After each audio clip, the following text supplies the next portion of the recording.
Hey! Okay. We made it. Cool. Alright. Well, hang on. I just realized I'm in a very funny undershirt, so bear with me.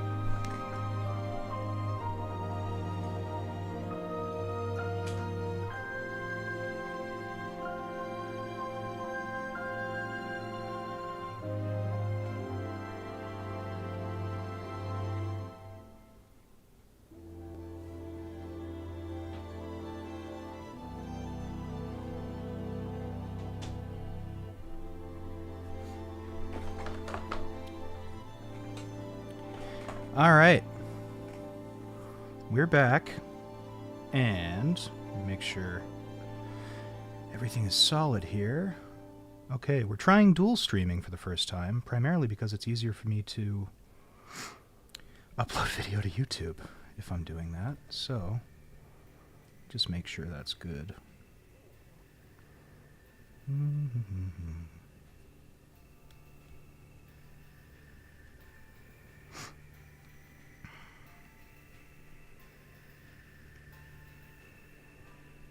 People a second here too. Okay.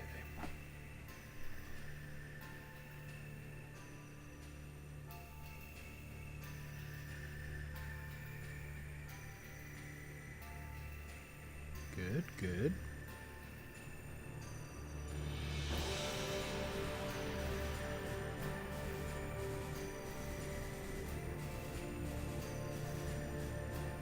Nice. Okay.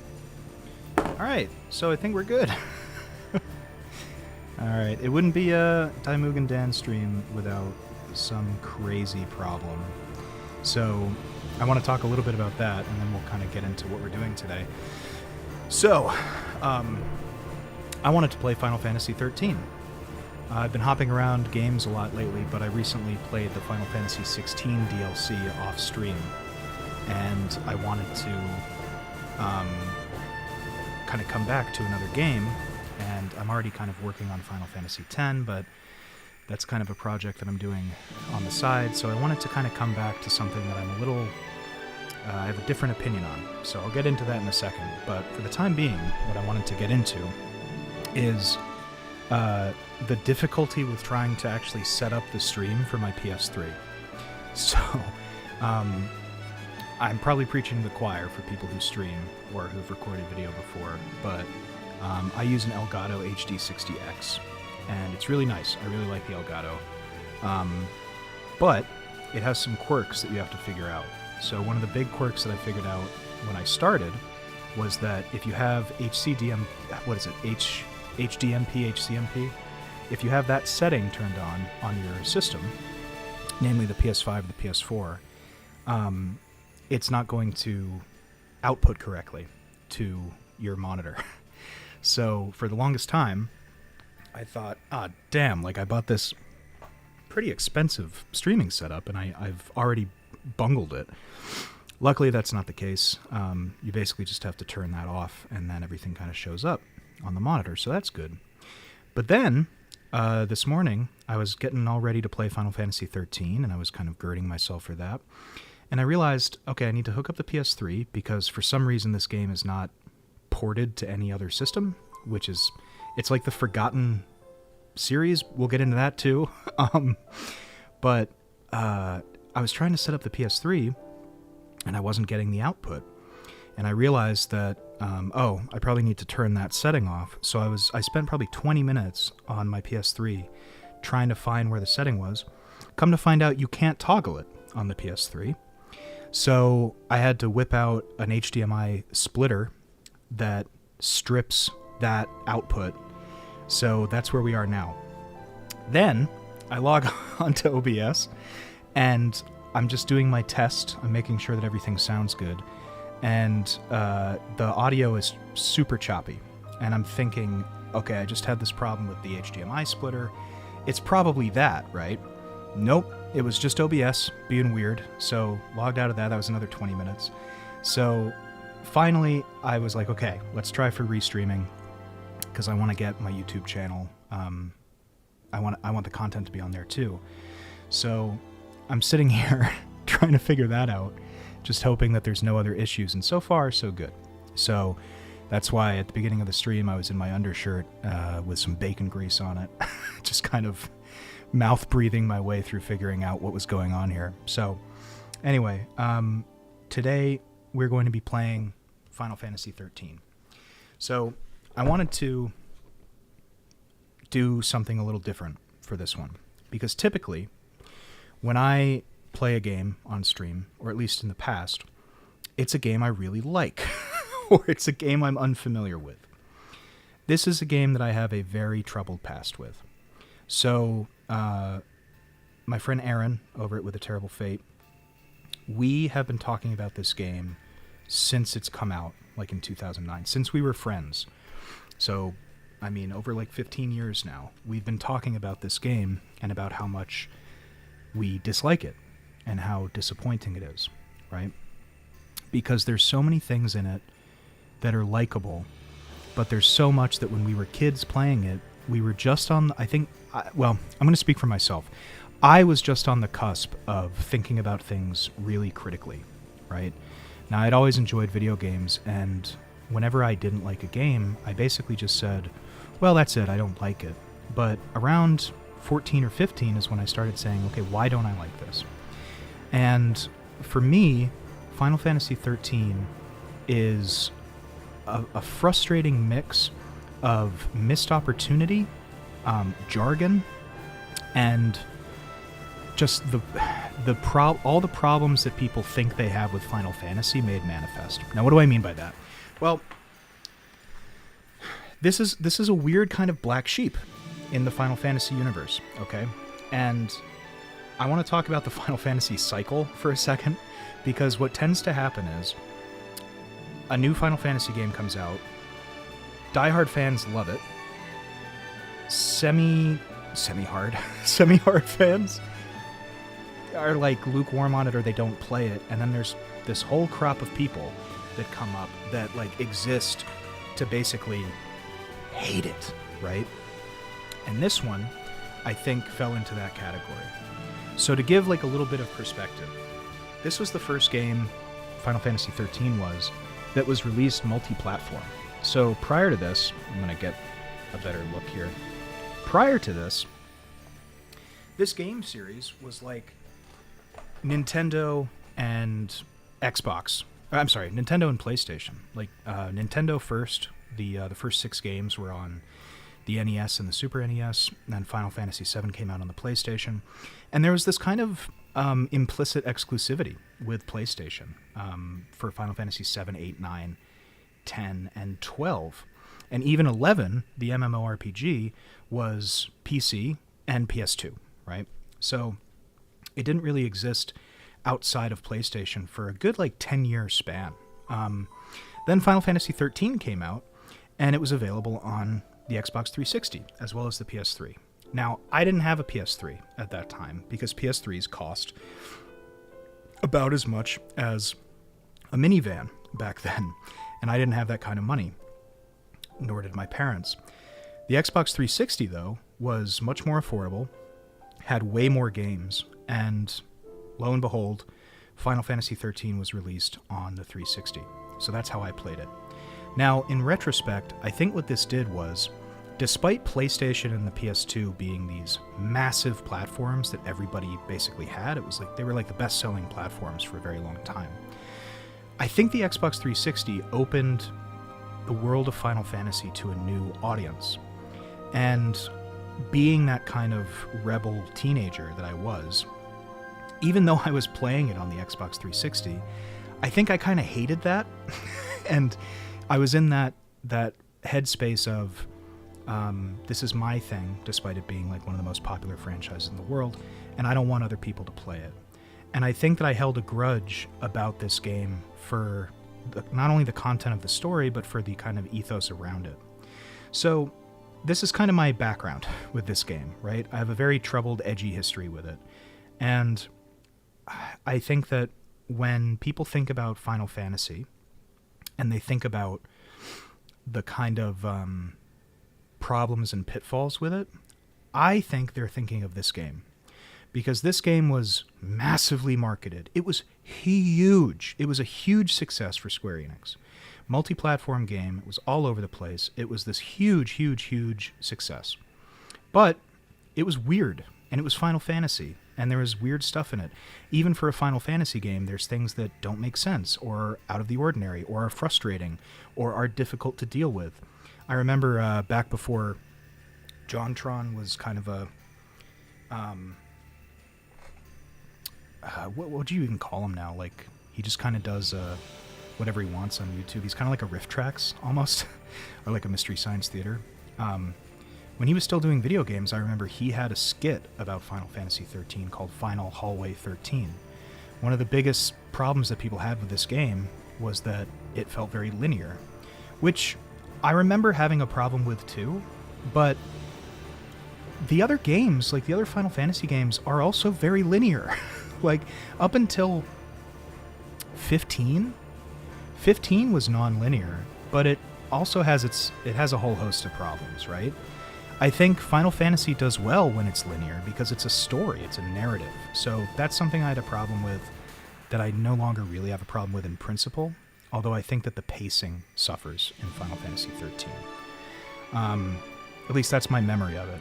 So I'm kind of rambling a little bit. I just wanted to make it clear. I have a very kind of tumultuous history with this game. And the reason that I wanted to play this and kind of get away from 10 and the horror stuff for a bit is I just finished Final Fantasy XVI's DLC, The Rising Tide, and I loved it. I loved every second of Final Fantasy XVI. I think it's honestly like a perfect Final Fantasy game, and you can argue with me on that, but that's my opinion. And I think I may have had a different opinion had I not played all of the Final Fantasy games leading up to that, like in the past 2 years. I've been on a mission to play through the Final Fantasy titles, to hit the ones that I missed, to replay the ones that I played as a kid, to reassess the ones that are my favorites, like 7 and 10, and it's been really rewarding. And I think that the real turning point for me to finally sit down and play Final Fantasy XIII is I replayed Final Fantasy VIII on my own, off stream. Final Fantasy VIII, I truly hated when I played it the first time. And I think it's because I loved Final Fantasy VII, and it felt like Final Fantasy VII Lite to me. Only later on did I realize that I was probably just putting that label on it because I love 7 so much. So I went back to it, and I played it with fresh eyes, and I really liked it. I still have some problems with it, but I understood it better. I thought it was really great. I loved the battle system, even. Like the junctioning system, I actually really enjoyed, whereas it was like pulling teeth the first time I played it. So I haven't played Final Fantasy XIII in a long time, and let's see, the last time I played it was probably 2013. 2014, maybe. And I remember 13-2 very well. I do not remember Lightning Returns, except for the ending, because I think I was drunk the entire time I played it. Did a lot of drinking in those days. So I'm sober now, in this moment. So we're going to go back to 13, and we're going to see if we can be a little bit more charitable to it. That's my goal. I really want to get some more out of it and see where I end up, because I haven't played it in a long time, and I've played so much Final Fantasy in the past couple of years that I really think maybe I can give this another chance and try to see what I like, if what I dislike still applies, and where I end up, right? So with that out of the way, pretty long preamble, but everything seems to be working. I'm not hearing any complaints from chat, so that's good. Let me just quickly take a look and see how we're going here. Everything looks pretty good. Let me just see. Okay. And for people on YouTube, welcome. I'm psyched to have you. I've not done YouTube streaming, and I'm getting back into Twitch streaming, so this will be cool. So feel free to chat. This is definitely an open forum. If you like 13, if you don't, join me in this mission to, I don't know, try to be nicer to a video game. Okay.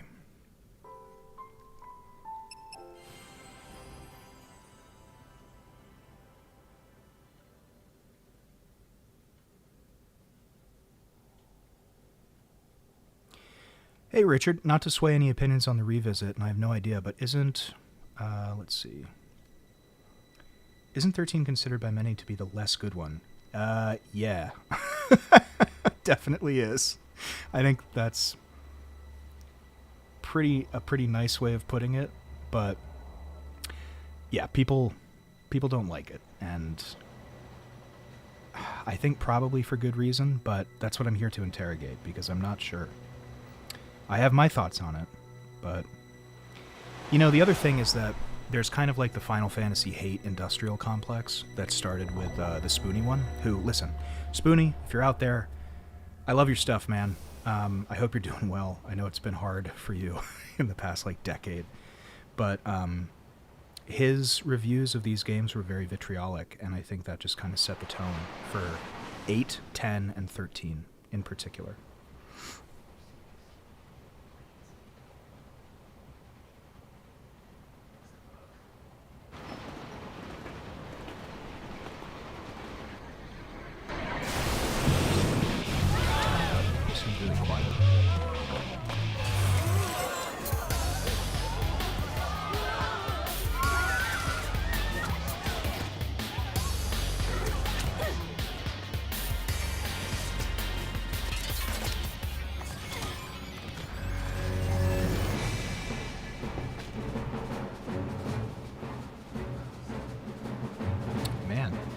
Music's playing, but I'm not hearing the voice. Let's see.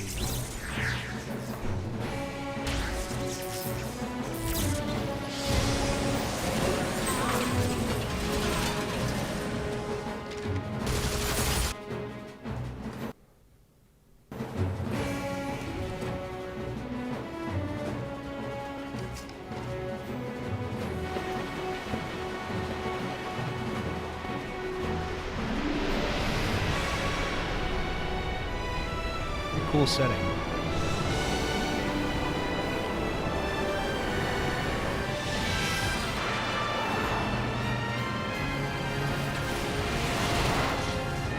feel like the sound effects are not coming through properly. The music's fine. I'm gonna check the in-game settings.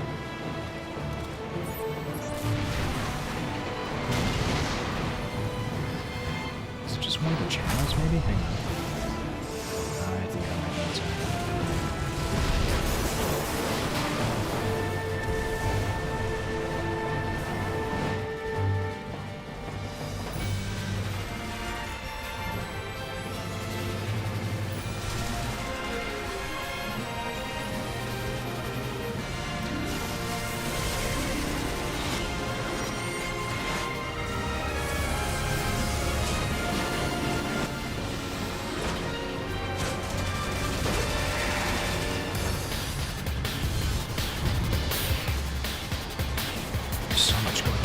It's opening.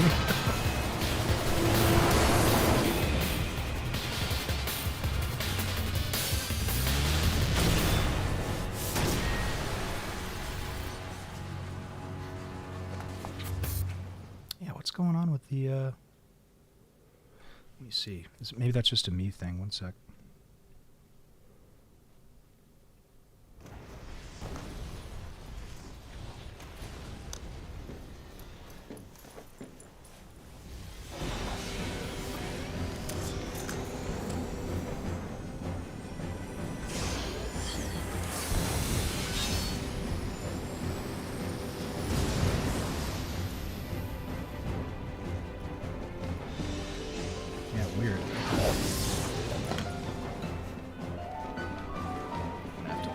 Second here.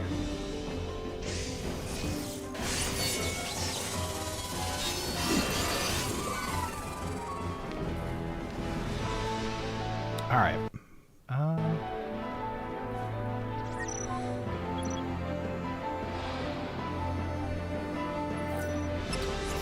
need it. So I will say one of the best parts of this game is far and away the music. Masashi Hamase, brilliant composer. Does pretty amazing things with leitmotifs. And the battle themes are just really memorable, so love it. I don't want to be just totally hating on it the entire time, because there's a lot to like in this game.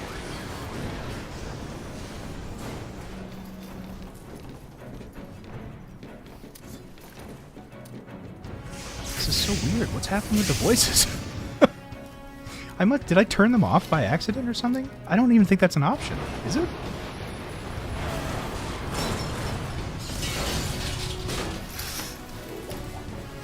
All right, all the sound effects are coming through, so that's good. So maybe it is just the voices. Maybe I clicked something.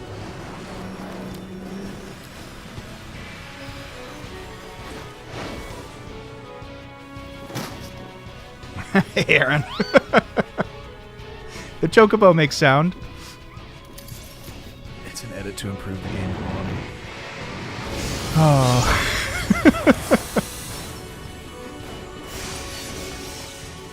Oh, did that happen in Graces?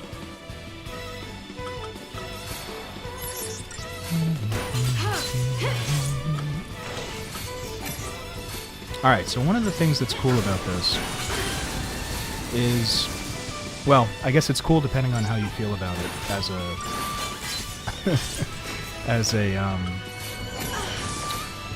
gameplay change, but basically this is the first game in the series that introduced the stagger system, which is the system you see in the top right. This percentage is kind of like the armor or the breaking point for the enemy that you're fighting, and if you reach the main percentage, then you basically enter this time frame where everything basically hits like a critical. So that's pretty great, and I do like that it incentivizes playing to the weakness of the boss or the enemy that you're fighting. So that's something that I like. I think it's been done way better in later games, like the Remake series and 16. But it's an interesting idea. It kind of makes the active time battle a little more interesting, so that's good. Oh, downloaded the data off a damaged disk. I wonder if that's what's going on here.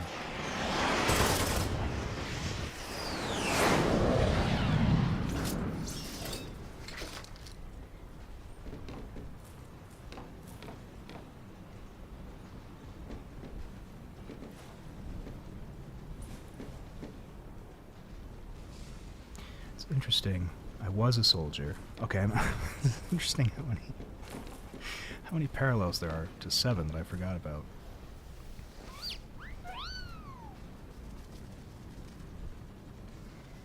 Yes, yes. Saz, I know you're introducing what a chocobo is, technically, but how can you not give that guy a name? I think he does eventually, but...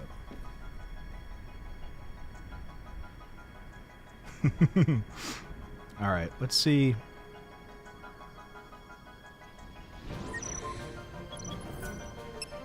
No. Okay. Sure we can get... Oh, wait. There he is. Speak your names.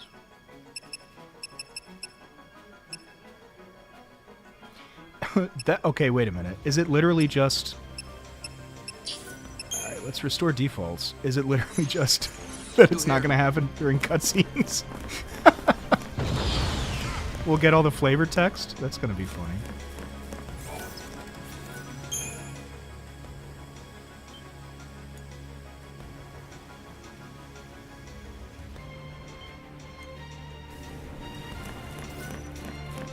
Alright, well, here we go.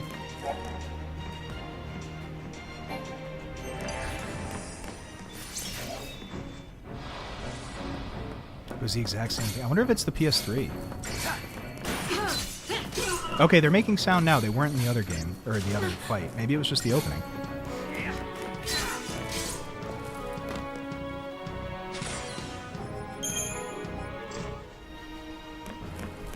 What's this?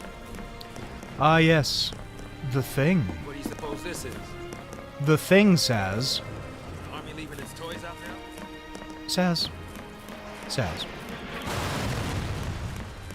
You only got their internal monologue. Maybe that was. Are you sure that wasn't on purpose? That might have been an interesting artistic choice. I don't think these. I'm going to be very mean throughout this game. I don't think Final Fantasy XIII's characters have an internal monologue. Not until Final Fantasy XIII 2, when they all develop consciousness and a plot. Actually, you know what? Here's what we're going to do. So, this may have been a failing of mine as a kid, okay? There's 1,000,001 jargon terms in this game. We've already heard some. Sanctum, L'Cie, lightning. So let's see. Let's go to the data log. All right, we got the chapter 1, Defiers of Fate. So what does the game say that we're doing? Lightning and Saz are held aboard a military purge train, along with a group of civilians destined for exile. In stark contrast to the uncertain and despairing people around her, Lightning appears determined and focused. She seizes upon an instant of inattention to disable a guard, and her impressive display inspires Saz and the other civilians to take up arms against the soldiers. Could have fooled me. I thought that Saz was there to do something. That's kind of the tone that I got from that scene. But he's just like a guy who's like, oh, I don't want to die. Interesting. After clashing with army forces, the train crashes to a halt in the war-torn district known as the Hanging Edge. Saz attempts to figure out Lightning's angle, but she shows little desire to share. The former soldier throws herself into battle without the slightest hint of hesitation. What could be driving her? If I remember correctly, from Spoonie's review, which I think is the last time I had any meaningful interaction with this game, there's a lot of stuff that's given to you in these kind of data log primer things. So I'm just going to get rid of this because I can't stand the exclamation mark. But we're going to keep pretty close attention paid to those things, because we're going to take it on its own terms. Maybe that's what it's meaning to do, right? It wants you to read it because it can't be bothered to tell you what's happening in the actual plot of the game. Maybe that's the case. We'll find out.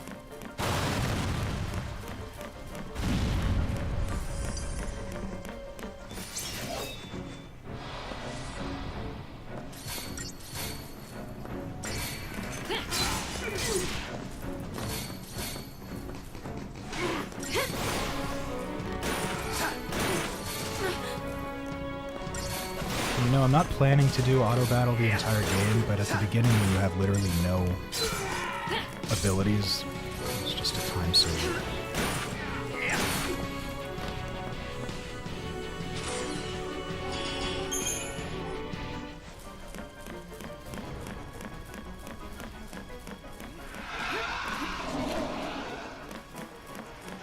Also, it seems like PsyCom, the group that we're fighting, just has the ability to, like, summon monsters, which I don't remember. But I do actually want to change this, because this is getting crazy. No, it's not what I wanted.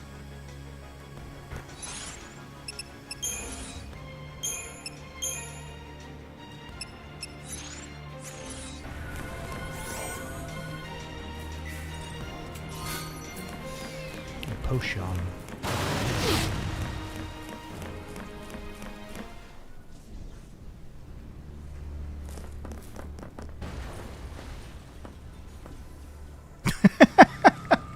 Nope. Alright. I didn't even get subtitles. I turned them off. Whoops. Oh, who knows? Who knows what they're saying?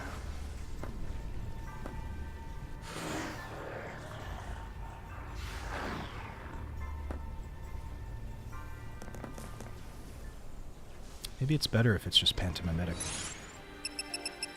Alright.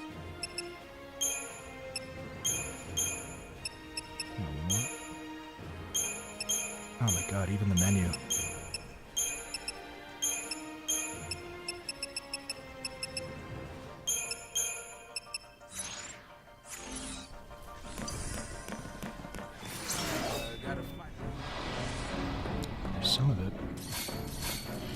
wonder if it'll persist.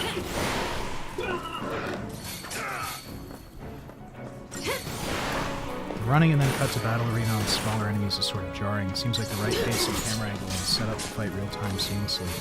Well, I think that's what they did later. My guess is that's a hardware problem with this, because this was 2009 was when it was released. So maybe they needed the extra load time to get the battle set up, but it's definitely what they eventually go for, which is good. I think, you know, a big problem I have with this game, at least in my memory, is that there's a lot of stuff in it, again, that's nice and good. But there's so much in it that's like this weird kind of prototypical stuff for like later games, like things that they build on. And I guess like for me, it almost, in my memory, feels more like a play demo for, or like a proof of concept for what Final Fantasy would eventually become, because this definitely set the stage for how the fighting systems work in later games, like, you know, 15, the remake series, 16, they all kind of work on this more active battle system, although they give you more freedom in it. So it's just like this weird confluence of, alright, a good idea and then something that maybe was like taken off the drawing board too soon. But then, what do you do, right? I don't know. Hey, Fog Gamer, welcome. Trying to get a better idea of what Final Fantasy XIII has to offer.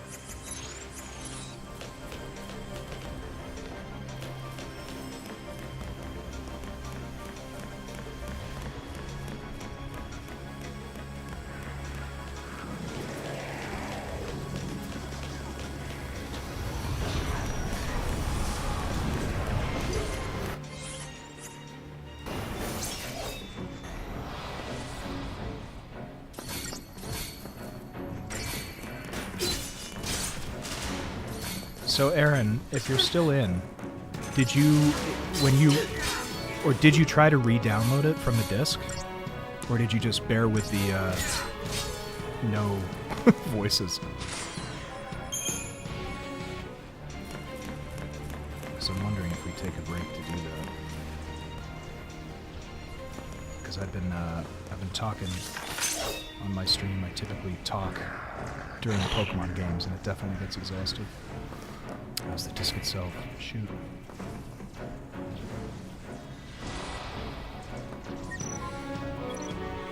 Yes! An item usage tutorial. Yes!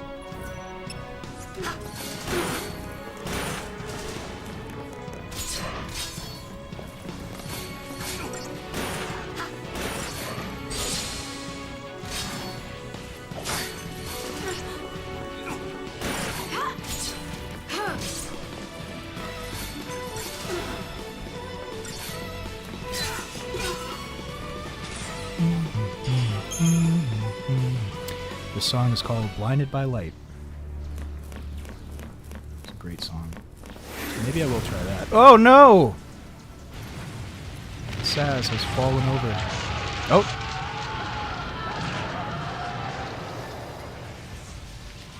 The scream's on a different track, probably.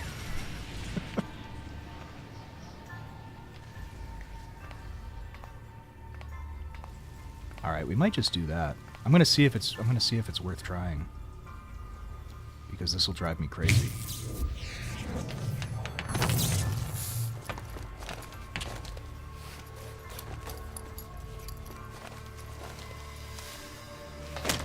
I remember. Thanks for coming back. We're doing a little RPG stuff today with Final Fantasy XIII, if you've ever played the series. This is one I'm a little lukewarm on, to be very polite, so... That's not a bad... yeah, it's not bad. The music is probably the best part of this game. Let's see. Well, I wonder how much of the early games would be, would have people's opinion changed on them if they were voiced, because it is such a huge thing to take into account. Yeah, Fantasia. It's the Final Fantasia.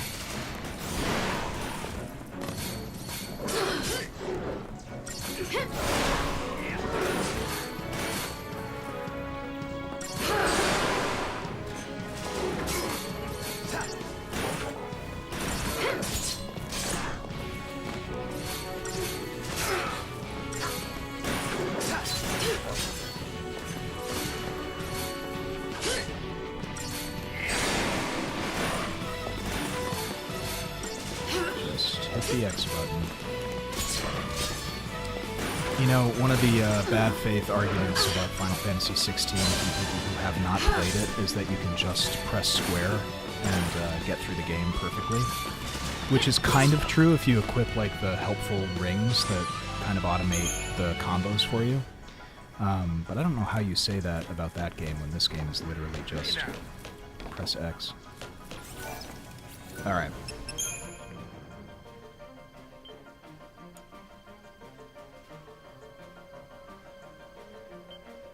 We're going to see if we can fix things here. I know there was an update too. Maybe that'll help. Come with me and you'll be in a world where I look at my system settings, trying to play a video game.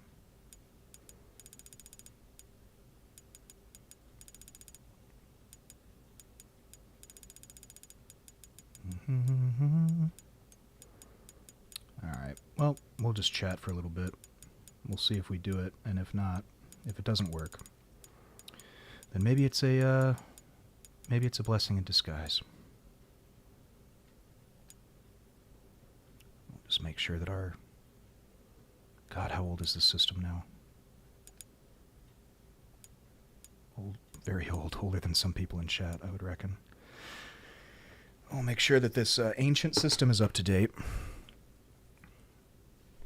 It's about 30 years old. It's been around. I think Truman actually kind of gave the seal of approval on it, if I remember correctly. All right, gang, watch as I get up.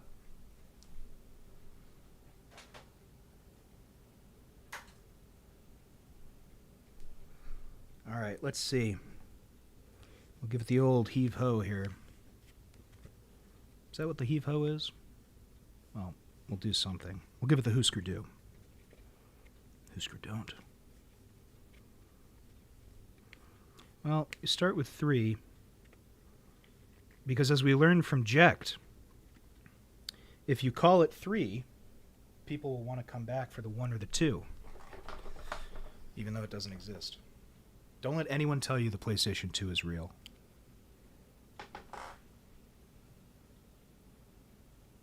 It's pretty pristine. All right.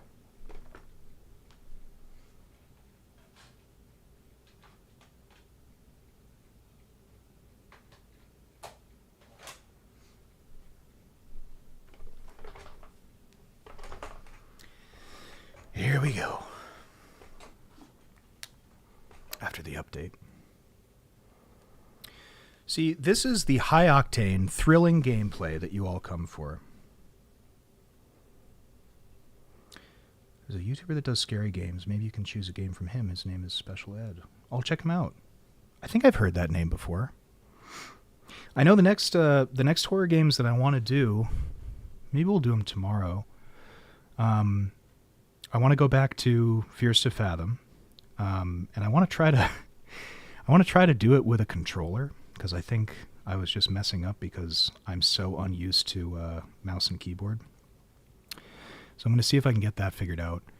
But then I also want to play Visage, because I've seen some people play like the opening part of it, and I'm really intrigued by it. So I think that might be the next one. I've got it downloaded on the PlayStation, so I'm gonna give that one a crack once we go through our own different kind of horror in this game. The horror of misplaced expectations.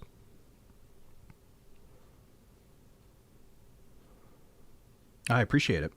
No, I'll check him out.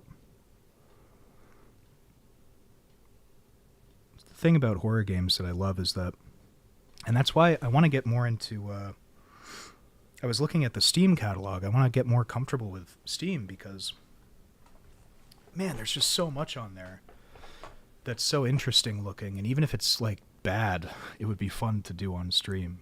So I love horror. And when horror is good, it's really good.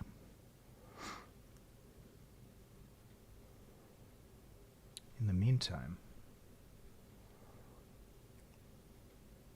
could I have done this before stream? Sure. But I didn't know that I didn't know that there was this weird problem with this game. But it wouldn't be a stream without a problem like that. Mm-hmm.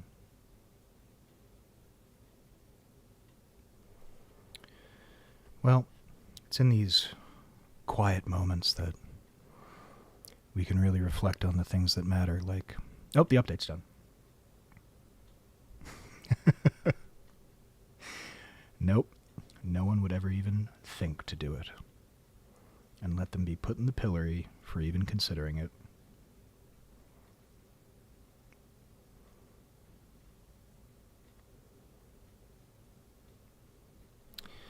Well, let's see. In the meantime, what have we got going on?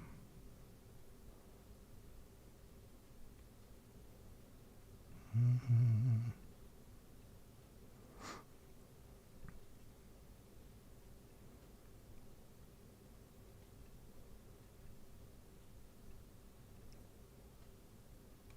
The radio broadcaster in my head is saying, "This is dead air, kid." Actually, here's a fun thing. So, this is a random bit of trivia. So, this microphone, the Shure microphone, is great, and basically helps pick up anybody's register of voice, right? So, if you have a high voice, if you have a low voice, if you're somewhere in the middle, it's gonna do nicely, right? So,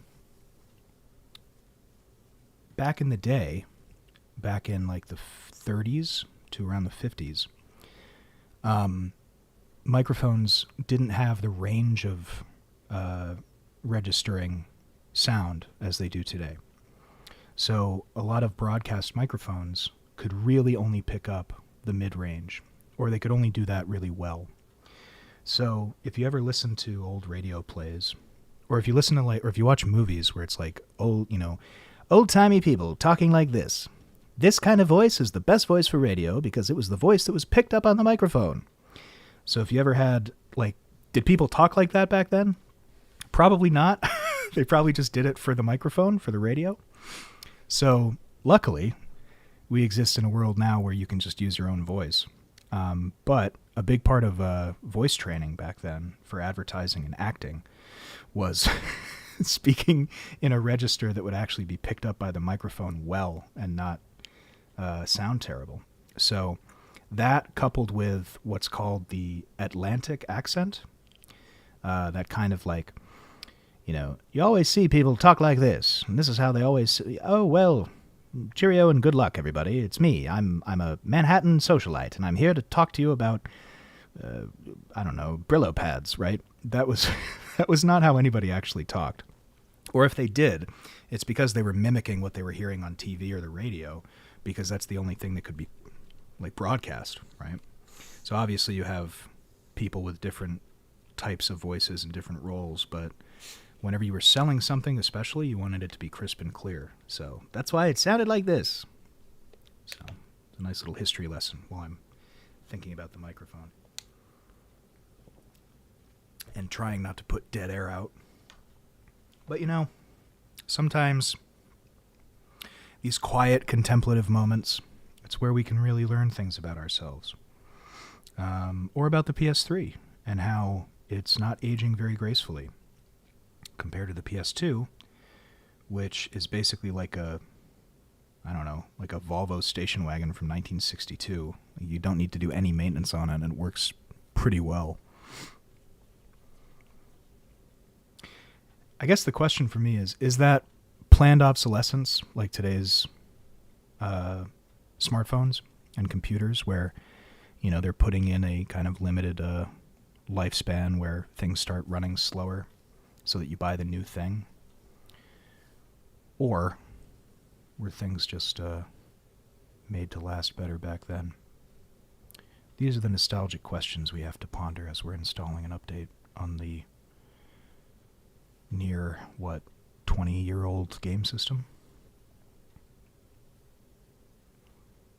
It is what it is.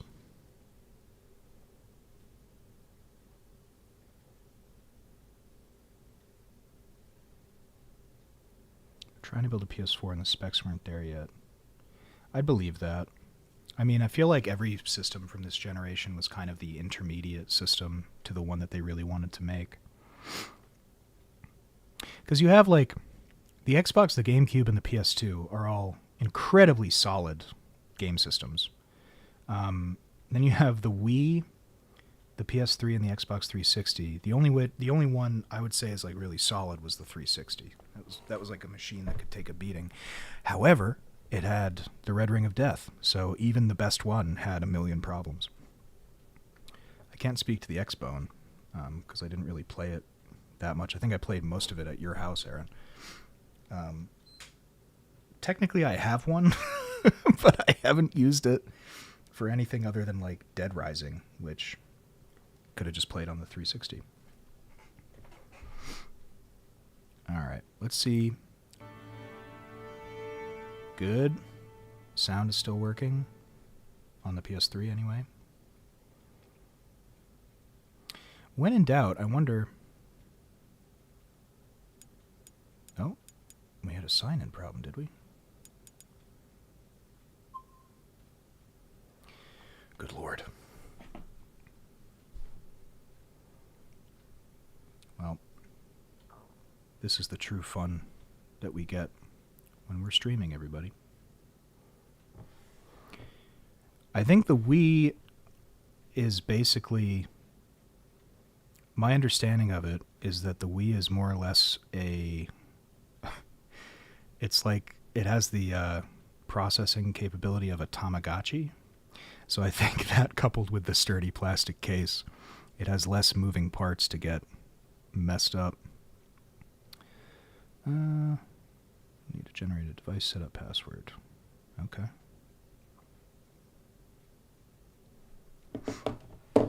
Have I recovered from the lasagna incident? I don't know if I'll ever truly recover. That was hilarious. Playing a 20-minute game and getting soft-locked because I threw lasagna accidentally. Pretty good. I don't think that's actually... Let me see. Can you even get on the store anymore? I wonder. Let me see. Just for a second, it's gonna be just me here for a minute as I'm looking to figure this out. Because the other thing we could do is, I think the store is it still up? Did we win that fight? I can't remember. Let's see.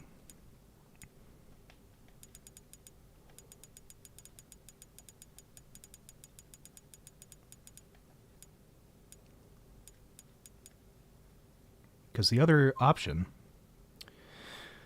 is we just download the game and see if that works. Mm-hmm.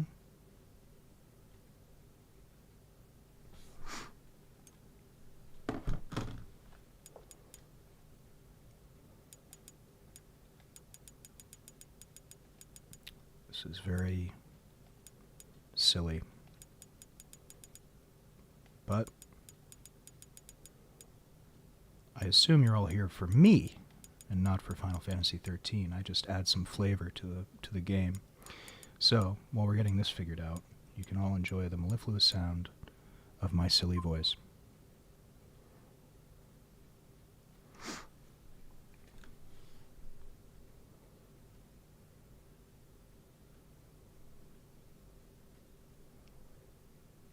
Here for your game lit class. Well, happy to teach. In the meantime, it's also an IT class because I am woefully ignorant to getting these things set up properly. Or I'll get some things set up properly and think I'm good, and then there is inevitably some bigger problem that we have to deal with that I could never foresee because I am a big dummy.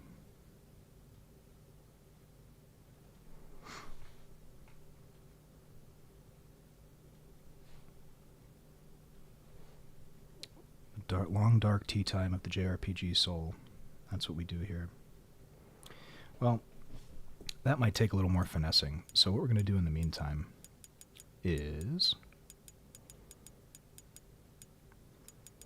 let's just see if cleaning it worked. Because if that was the fix, then we'll take it.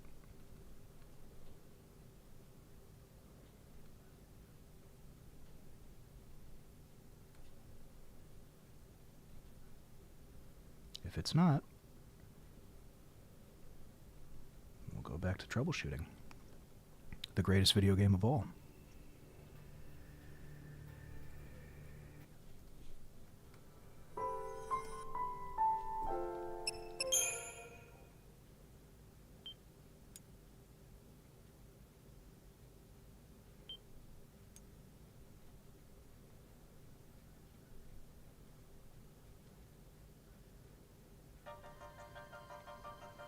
Alright, let's see. What do we got? Where are we? Who are we? The loading. The loading. The loading, Norman. The loading. Some jokes are just for me. But I really make myself laugh with things that two people in the world get. There we go. All right.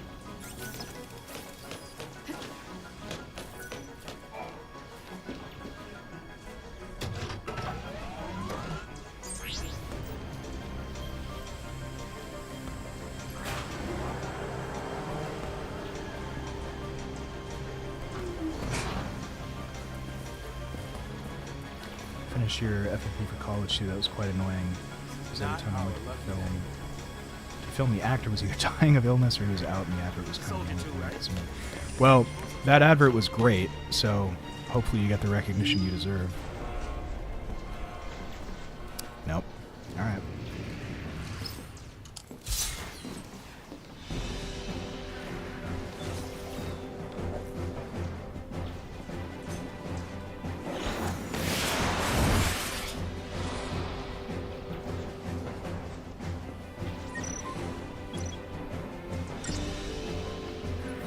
Attack chain tutorial. Oh, literally just this? Yeah. Okay. Okay.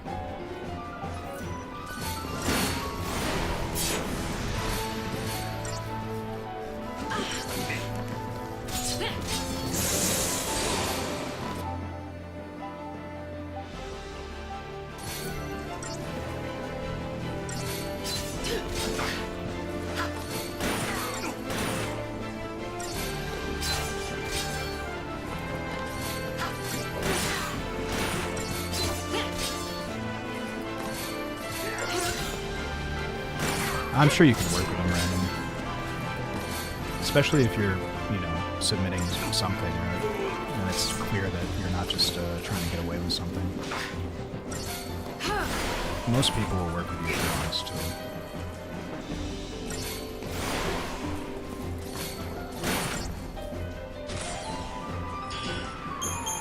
too. Hey, 5 stars! Alright.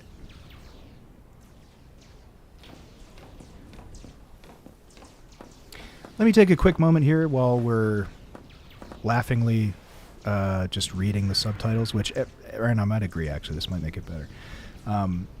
If you're watching, thank you, first of all. Please take a second to hit that follow button or the subscribe button on YouTube. I'd really appreciate it. I love having an audience. I love being silly on camera. And more so than that, I like talking about video games and being very analytical about them. So if you like what you're seeing, which at this point has been setting up a PS3, then please throw me a follow, send me a like, do all the fun social media stuff. It really does help. Sounds good, Random. We'll see you in a bit.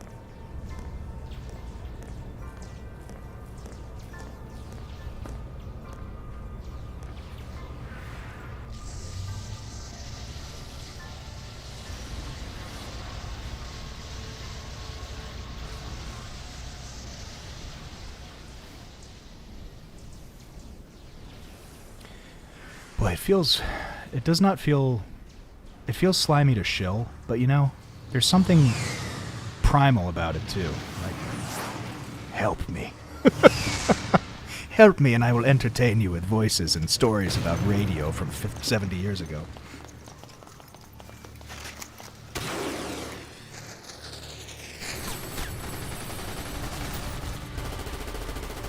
So, basically,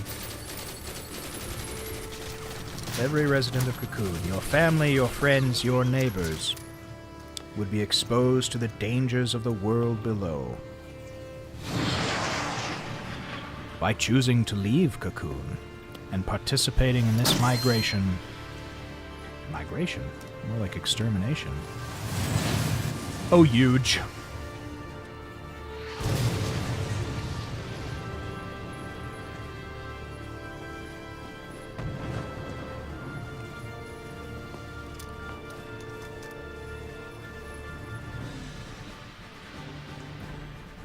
Gonna be charitable. Gonna be charitable. We're gonna look at the good things first. So Snow is introduced as a guy who wants to be a hero. Nothing too surprising about that in terms of Final Fantasy. There's usually a character who's headstrong and wants to help people. So we have Lightning, who is just a vacuum of charisma so far. And then Snow comes in, and we have kind of an alternate view of what's happening here. Because Saz is definitely showing that this is a desperate time. But Snow comes in kind of like, I mean, already kind of foolhardy.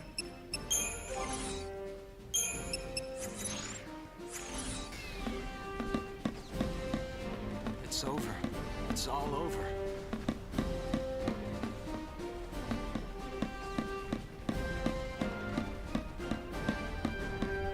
So these are all people who have been infected somehow with something that puts this world at risk, right?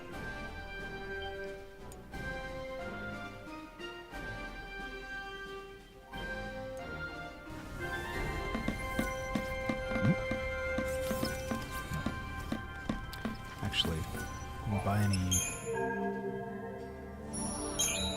No, okay.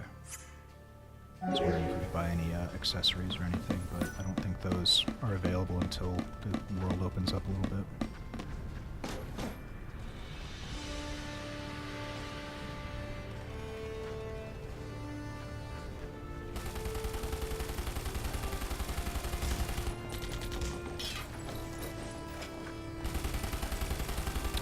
Look at these Final Fantasy ass characters.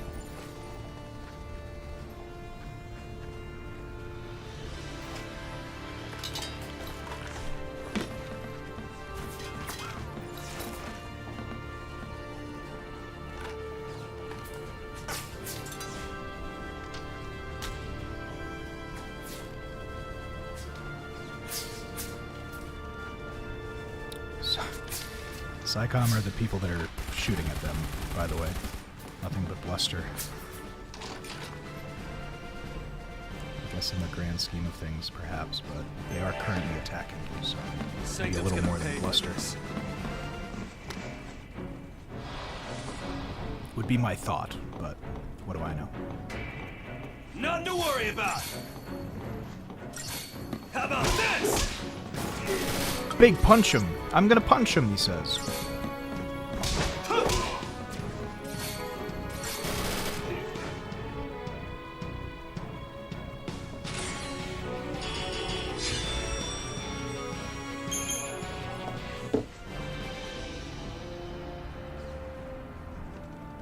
that smug face. Alright, come on, snap out of it. Be nice. Find things you like. I like how that guy's standing. It's a weird stance for it. Stop it! Stop, be nice. Ah! This goes against the fiber of my very being. But you know what? That's what we do. We make ourselves uncomfortable. We gotta figure out what's good about things.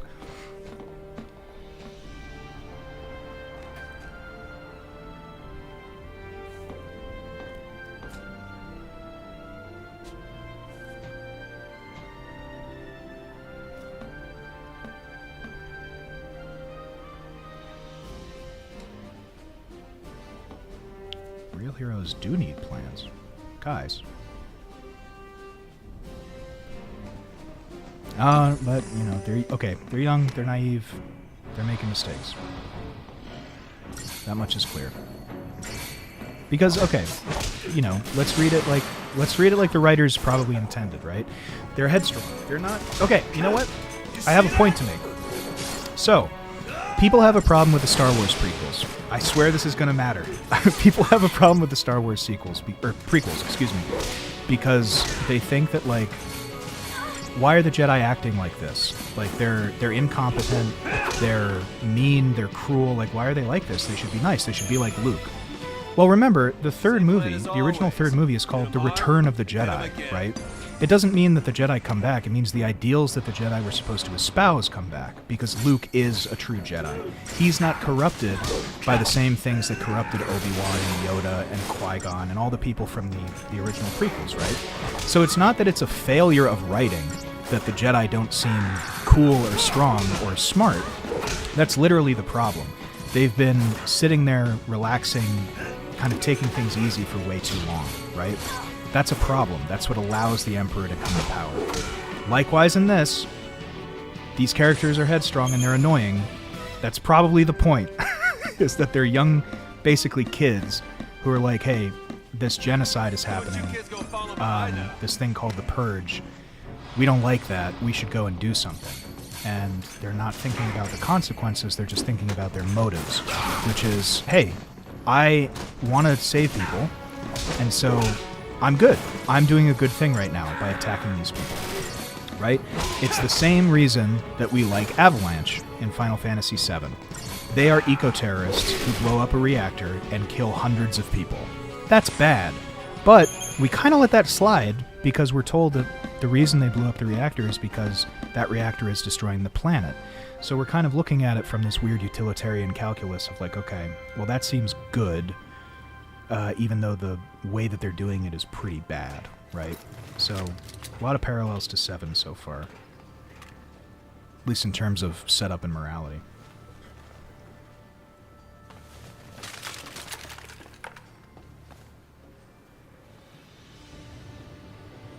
Stop throwing guns all over the place, kid.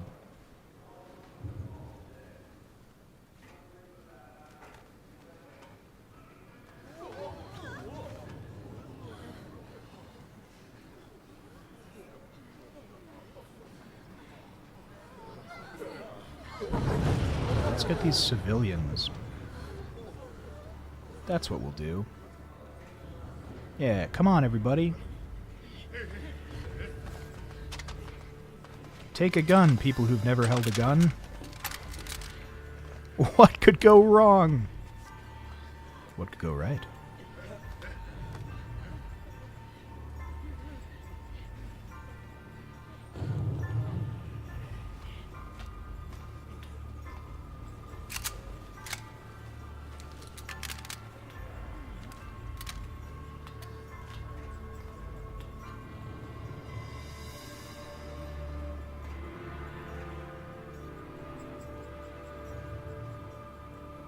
Interesting.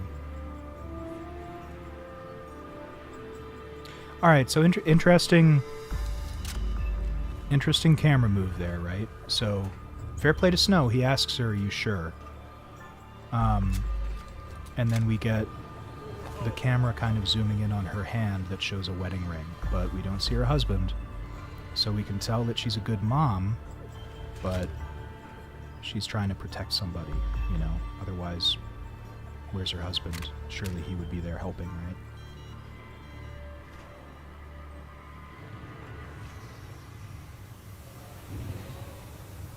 Hey, Yayoi. This is your first one. That is an interesting perspective. I think it was a lot of people's first, actually.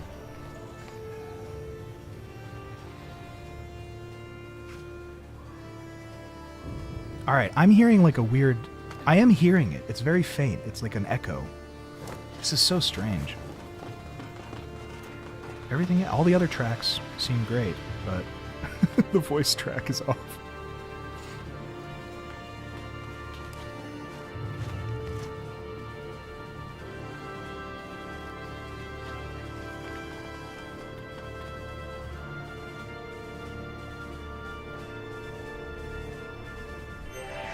Okay. We're not losing the SciComm, you hear me?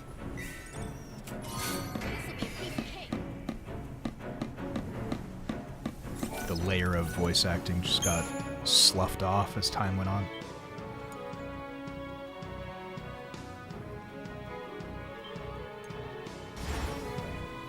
Stay sharp. Don't want to make their job any easier.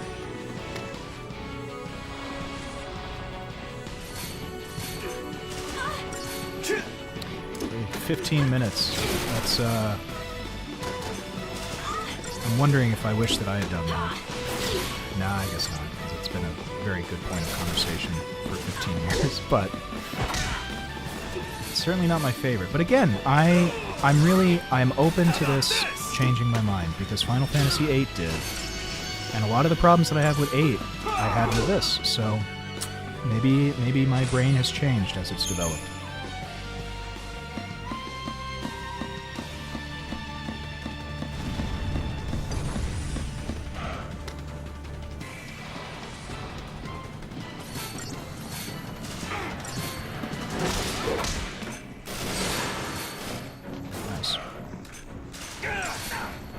Blow him up.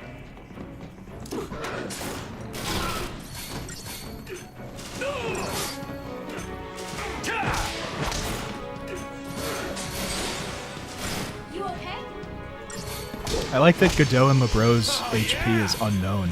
It's like these elder gods have no known number that can quantify how much health they have. Right. Let's shake things up a little.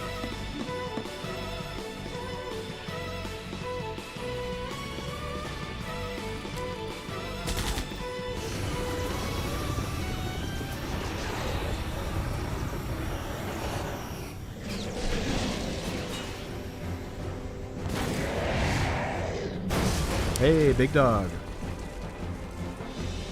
Oh, short horror film. That's awesome. Can you tell me a little bit about it? Maybe just the premise, maybe.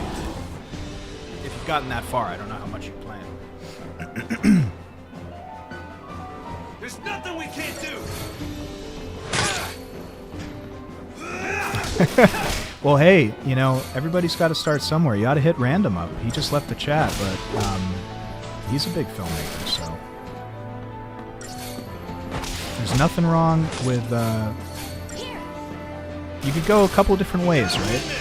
You could research, you could look on YouTube, like there's tons of great videos out there that kind of help you get started with how to film, how to write, how to script, how to block, you know, do all those things, right? Or you just wing it and see what worked and what didn't. A lot of great filmmakers started that way.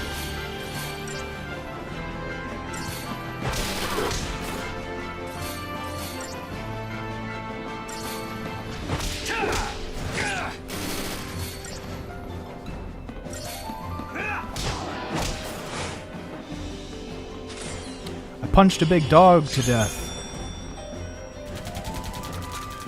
I feel real good about my life right now.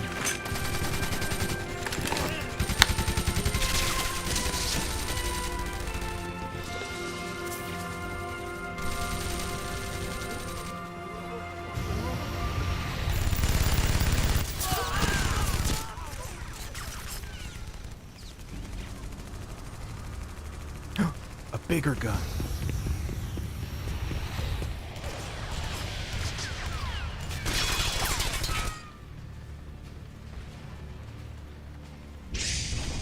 Ah, beans.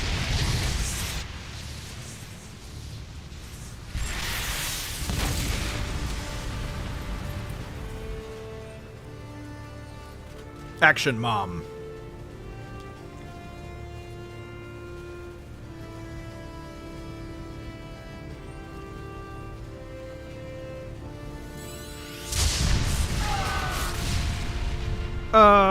No. Moms aren't that tough.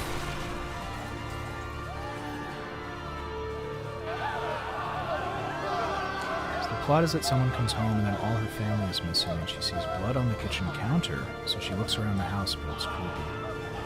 Ooh, I like that as a hook. That's a good hook right there. Makes me wonder what happened and if she's in trouble too, or if they're still there.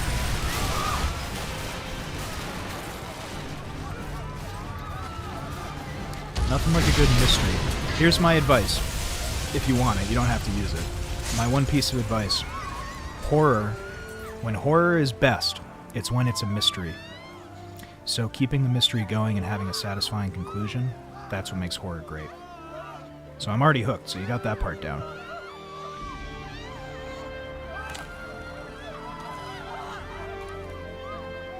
Alright, my... So... Hope, that guy right there, he blames Snow for her death. But the way that I read it, this lady was like trying to die. She was like trying to get away from her dumbass kid. So she picks up a gun and is like, hey, I'm gonna go shoot people. And then she just lets go. Snow could have probably saved her. I mean, I think he's probably willing to do that. He's not like a total jerk. He's an idiot, but he's a pretty stand-up guy. So, this is like one of those, okay. This is one of those frustrating things where the misunderstanding could have been resolved with like a conversation. And I guess you can say that Hope is too timid to have that conversation with Snow, and Snow's too oblivious to understand that it's bothering Hope or that he doesn't even know that that was his mother. So I'll give you that, right? But I think the problem that I have with it is like you're just waiting for that to happen, but there's no clear obstacle from them having that conversation pretty early, other than, I mean, you could chalk it up to just their characters not gelling, which is fine, but I would have done it differently. But that's the way they did it, so we'll take it as is.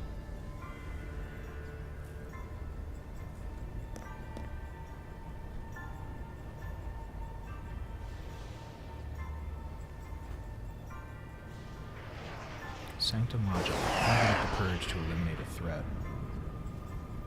They already had kids. I mean, why carry the danger all the way to Pulse? Why not just stamp it out here? So did she know they were going to do this? Because it seems like... Oh no, I guess they were going to do it regardless of her attacking the train, right? That's fair. Relocation to Pulse. How does a government get away with pulling crap like that? You knew this was going to happen. The Purge was PSICOM. Private Sanctum troops, not the Guardian Corps. PSICOM, Guardian Corps. Soldiers are soldiers, aren't they? Pulse Fel C and Nairn C are enemies of the state. Tell a soldier to kill an enemy, and you really think it's going to matter what uniform he's wearing? Might have mattered to that one. Couldn't shoot, got himself shot instead. I killed a coward, is what I'm saying. How about you? Orders say shoot, you pull the trigger? Fine, forget I asked.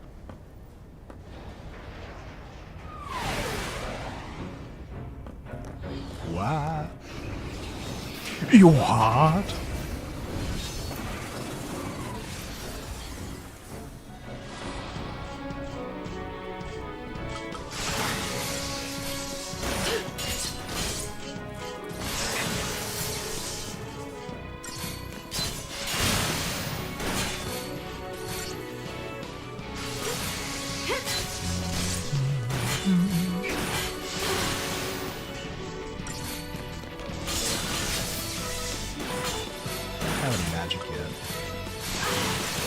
chance staggering these enemies would be way easier. Well, it's been pretty easy, actually.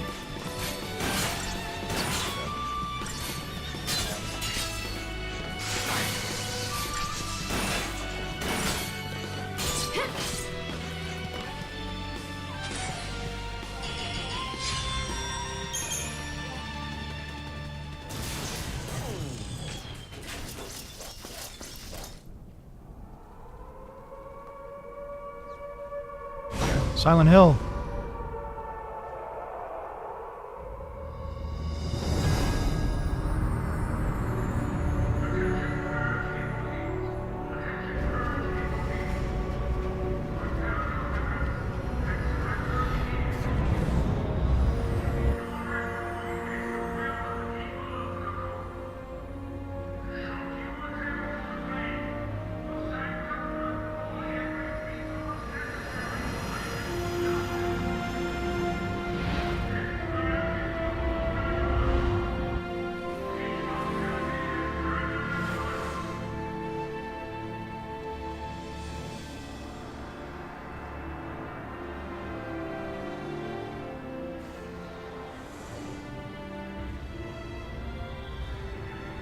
Oh, this is so weird. It's like the voice acting channel. Aaron, was in Graces, could you barely hear them? Because it sounds like the channel that the voice acting is on for the cutscenes is in there, but it's like turned down to like 0 gain almost. Like you're talking into a microphone, but no one can hear you.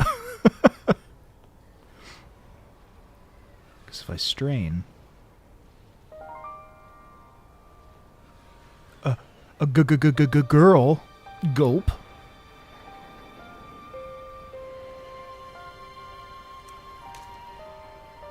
That makes sense. That's very funny to me.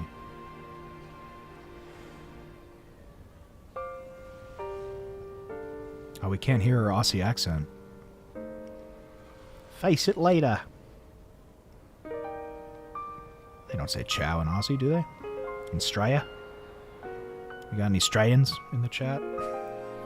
Some true blues?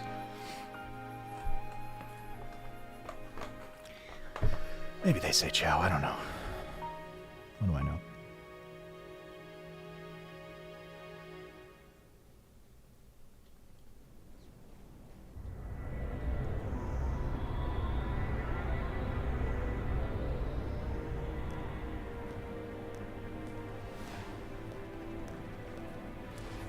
Pulse falsi is different from the Sanctum. Okay, so I'm going to give some context here because the game doesn't give it for a long time. So that thing is called a falsi. Now a falsi is basically a god, like a deity.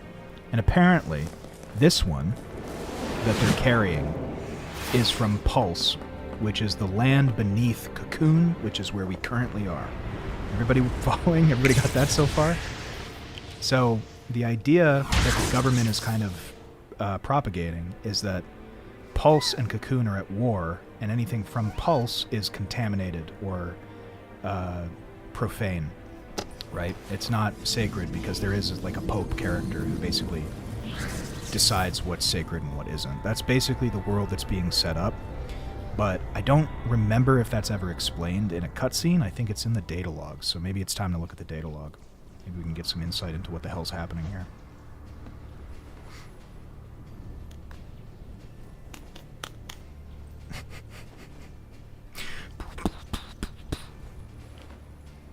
Wake up, you son of a bitch.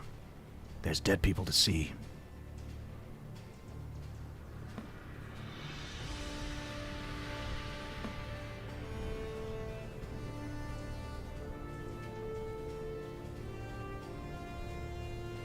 Oh, but they could have. Ew!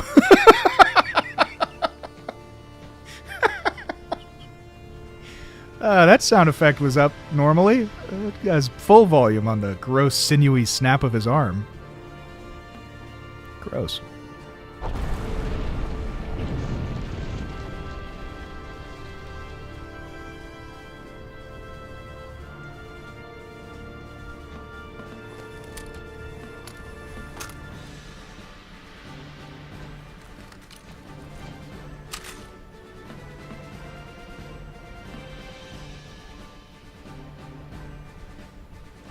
is he doing? Funny joke? Funny haha-wee?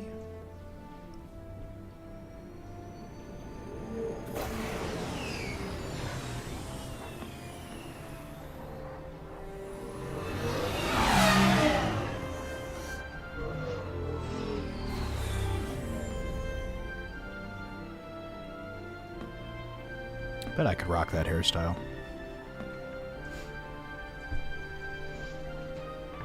For like 30 minutes. I think so. I don't think there's anything preventing me from having that haircut. It's not illegal for me to do that.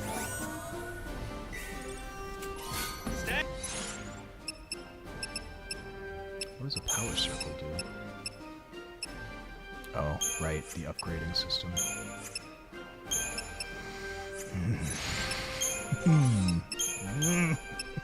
It might be good, it might be fun. Okay, let's read the data log.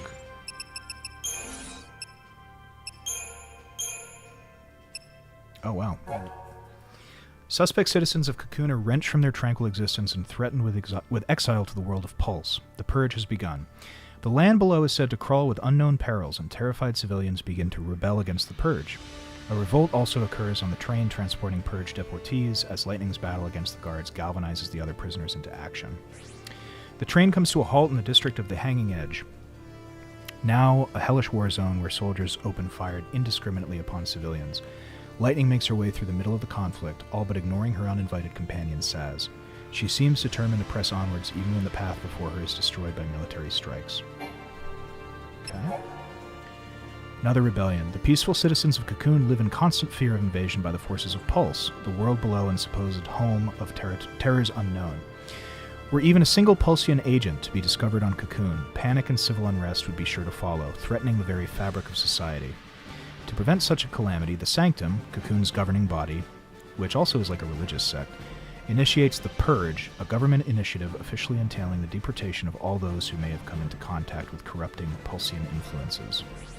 However, the Sanctum army is now brutally slaughtering the civilians they were supposed to be deporting. Realizing that the Purge is nothing more than a massacre in disguise, Snow leads the young freedom fighters of Nora in an effort to protect the Purge deportees from the Sanctum soldiers. The Purge is a Sanctum initiative designed to protect the stability of Cocoon by forcing potentially dangerous civilians to relocate to Pulse. However, the relocation is simply a facade to cover the massacre that ensues. The government's true goal is the brutal extermination of all possible threats to a peaceful society. Having discovered the horrific truth, Snow leads the members of Nora against the government soldiers of Psycom. Inspired by the actions of this handful of brave young men and women, the beleaguered civilians take heart and join the battle in hope of returning to a normal life. Among the citizens who stand against the forces of Psycom is a mother who wishes for nothing more than to protect her son. Could have fooled me. Cocoon citizens have always been terrified of Pulse and the mysterious horrors that are said to stalk its hostile wastelands. Their fear is so great that if a Cocoon native were to have even the briefest contact with Pulsian elements, former friends and neighbors would consider them corrupted and dangerous. In light of this fact, the Sanctum orders the purging of Bodum in an effort to remove all potentially Pulse-tainted civilians. Accordingly, soldiers round up all those identified as candidates for relocation and inform them of their impending exile. However, Psycom, the elite arm of the Sanctum military, then begins to massacre the helpless civilians. This prompts Snow to lead the people in a rebellion against the army. Tragically, one of the civilians who decides to follow him, hoping to protect her son, dies in the act of saving Snow's life. Yeah, okay, she stood in front of the blast. I guess that's fair. From afar, the boy witnesses the moment of his mother's death in shock and disbelief. The fall sea awaits. A massive object is transported through the sky over the Hanging Edge. This object is a Pulse vestige, a lower world artifact that had been nothing more than a Bodum landmark. 2 days ago, it was discovered that the vestige housed a long-dormant Pulse fal'Cie. The fal'Cie had slumbered undisturbed on the outskirts of a Cocoon city for centuries. The Sanctum decrees that the presence of the Pulse entity and its corrupting magics have tainted the entire population of the city and orders the purge. You know, this is something that I don't remember coming up, but let's put a pin in this as a potentially cool thing or a potentially missed opportunity. there's this idea that Cocoon, this kind of world above the world, right? So it's like a biodome that's suspended in the air above Pulse, which is like the earth beneath it. And there's this idea that Pulse is dangerous and that it's corrupted and there's all of this awful stuff down there, and that even if you come into contact with something from Pulse, then you are then profane and corrupt. I wonder how much of this is Cocoon being this kind of technological paradise and the purges being a strategic way of just like population control. Because once we see the scale between Cocoon and Pulse, it's like, I don't even know, like Pulse is Cocoon is like a 50th the size of Pulse. So, and all of the population of the world basically is up there. So I could see that being like a motive that's, we know that that's not the ultimate motive of the bad guy, but it could be in there somewhere, so. Alright, day 13, 13 days. A fal'Cie of Pulse origin was discovered within a vestige on the outskirts of Bodom 2 days previously, having apparently spent centuries in hibernation, with humans none the wiser to its presence.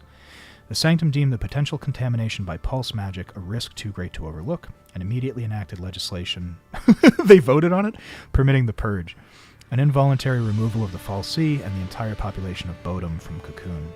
Deportees were told only that they would be transported to Pulse. Alright, history and myth. Pulse. Resting in Cocoon's shadow, the sprawling and enigmatic lower world of Pulse is home to a multitude of terrors. The land is commonly believed to be inhospitable to human life, and a strict ban on interworld travel forbids citizens of Cocoon from venturing there to challenge this hypothesis.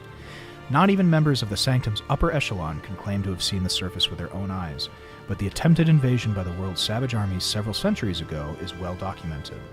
Widespread fear of a repeated assault persists among the populace even today, with colloquial reference often likening the world of a manner of living hell. And the Pulse fal'Cie. fal'Cie are in existence beyond human comprehension, possessed of incredible magic power. The ones responsible for Cocoon's construction are protectors of humanity, but there are others of their kind as well. The fal'Cie who dwell on Pulse and name themselves enemies of Cocoon. Humans who encounter Pulse fal'Cie are cursed, being turned to l'Cie and ordered to destroy Cocoon. It is for this reason that most ordinary citizens support the Purge. Anyone who may have come into contact with one of these fal'Cie represents a dire threat. So basically, there's some kind of poisoning that happens. Alright, Cocoon. From her lofty seat, the world of Cocoon has long enjoyed tranquility. The interior of her spherical shell supports several sprawling cities, and a population numbering the tens of millions. Although a variety of dangerous beasts prowl the wilds, advanced technology and the protection of the world's fal'Cie keepers ensure residents a peaceful and prosperous existence.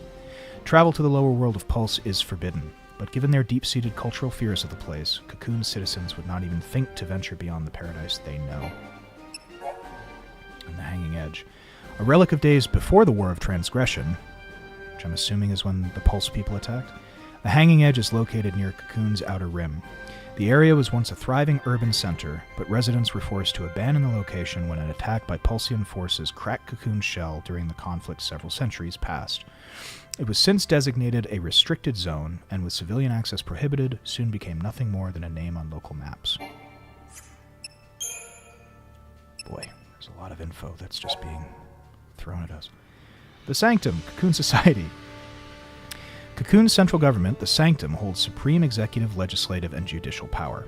It also maintains directive authority over the military. Despite the fact that Cocoon was built by the fal'Cie and not by humans, fal'Cie opt to participate only superficially in governmental affairs, leaving Cocoon's administration entirely at the discretion of the human Sanctum and its Primarch, Galanth Daisley.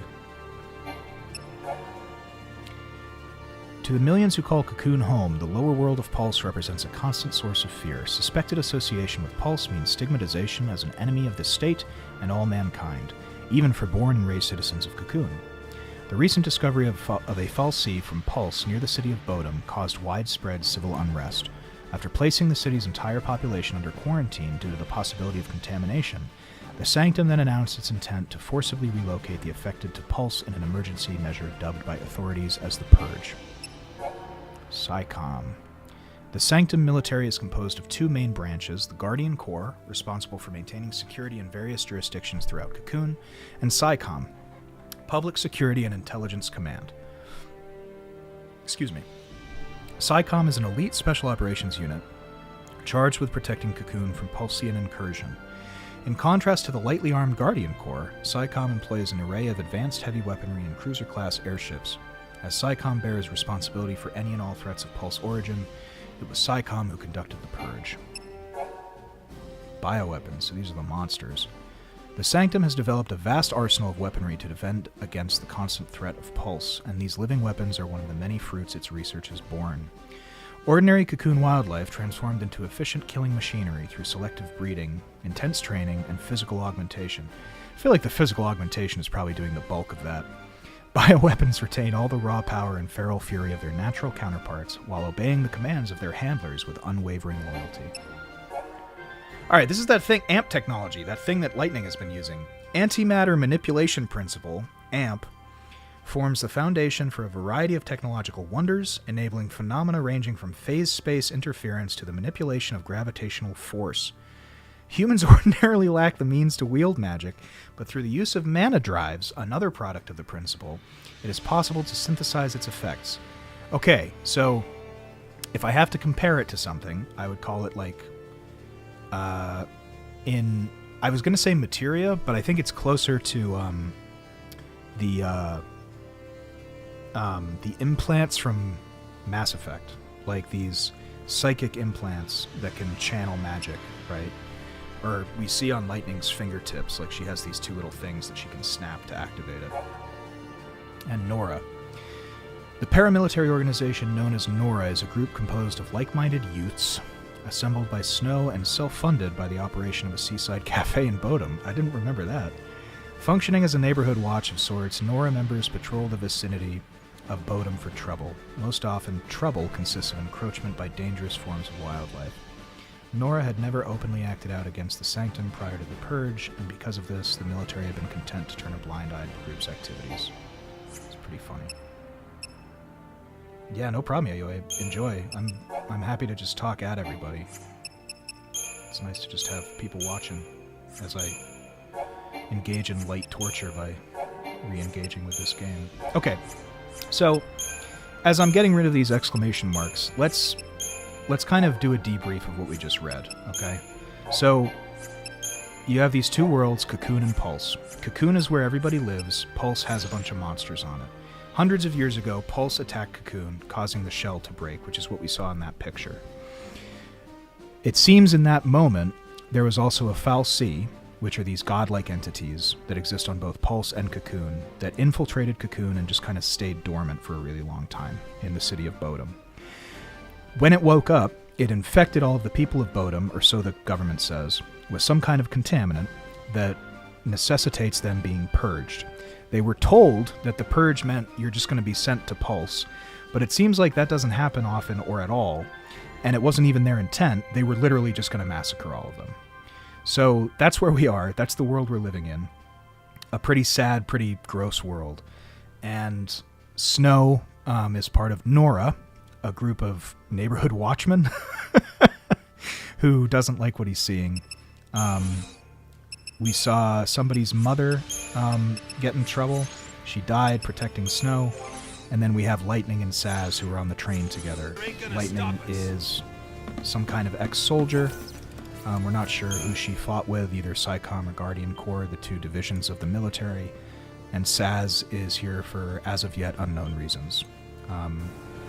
Not even clear if he was in Bodom when the attack happened. Welcome back, Random. I don't want to put anyone on the spot, but... Okay, good. Yeah, you beat me to it.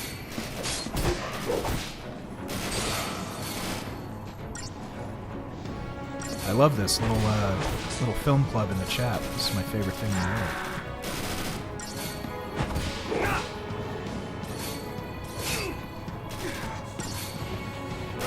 Yeah, Yoi's interested in making short films. And I was saying, oh, you ought to talk to Random. He's been making short films ever since I've chatted with him on stream.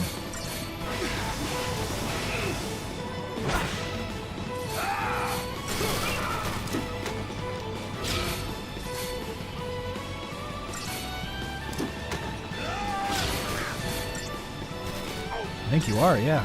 Oh, I love this. Good. Yay! Everyone always talks about community on Twitch. I'm enjoying this one. As I continue to just hit the X button over and over again. Gotta make that money, though.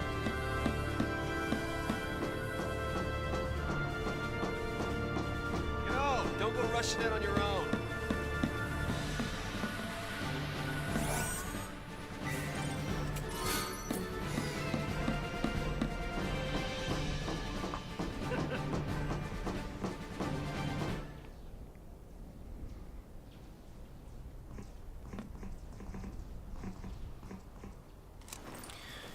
Alright, so I'm thinking what I may do, I'm going to take a break here in a minute to go to the bathroom, and I'm also going to see if I can fix this silly voice thing. So I might just put up a be back in 15 message after this fight. I'm going to leave the stream on, though, so that you guys can chat. If you want to use the chat, obviously.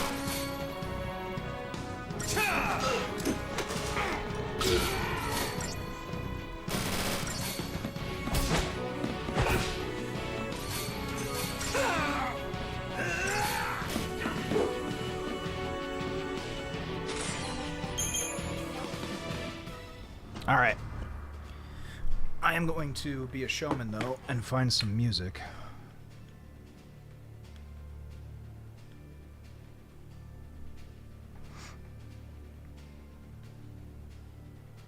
Maybe we'll put some Persona music on.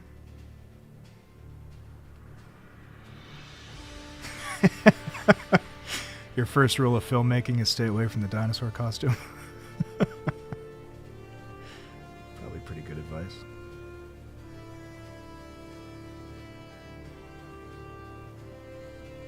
Alright.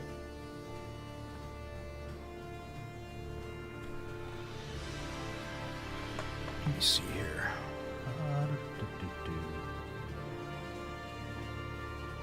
MacOS audio capture.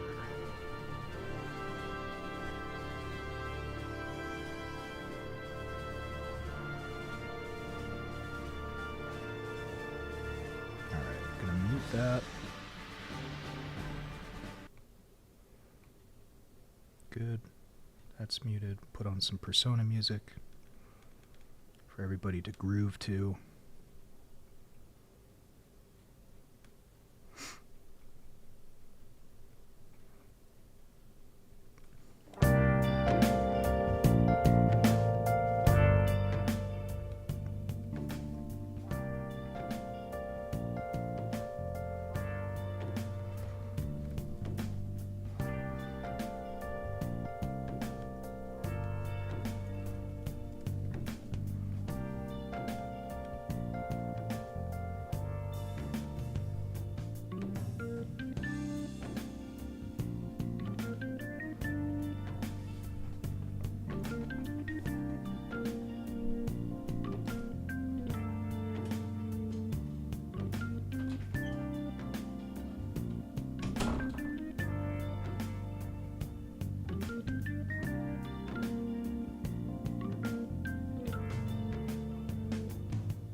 question to be asked.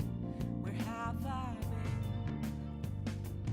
I'm a sharpshooter at Post Masquerade, hiding both face and mind, all free for you to draw. I'm a sharpshooter. What else should I be? Please don't take off my mask, revealing dark.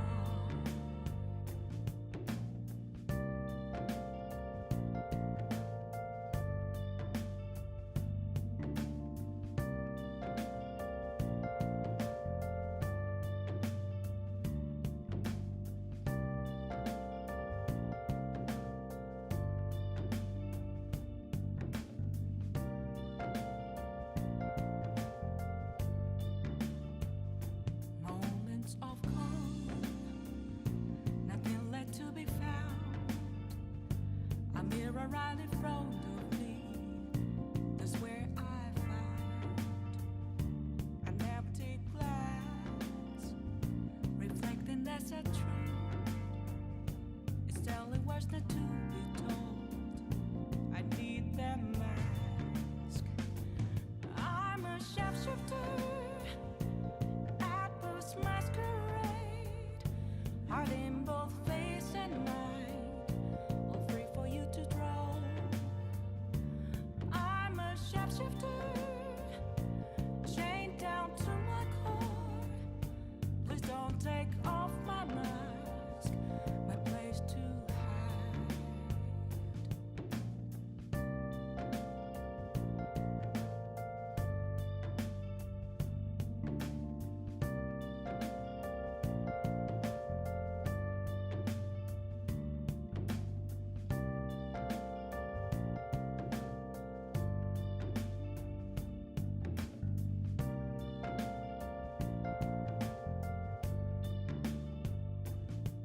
I can't tell you how to see me.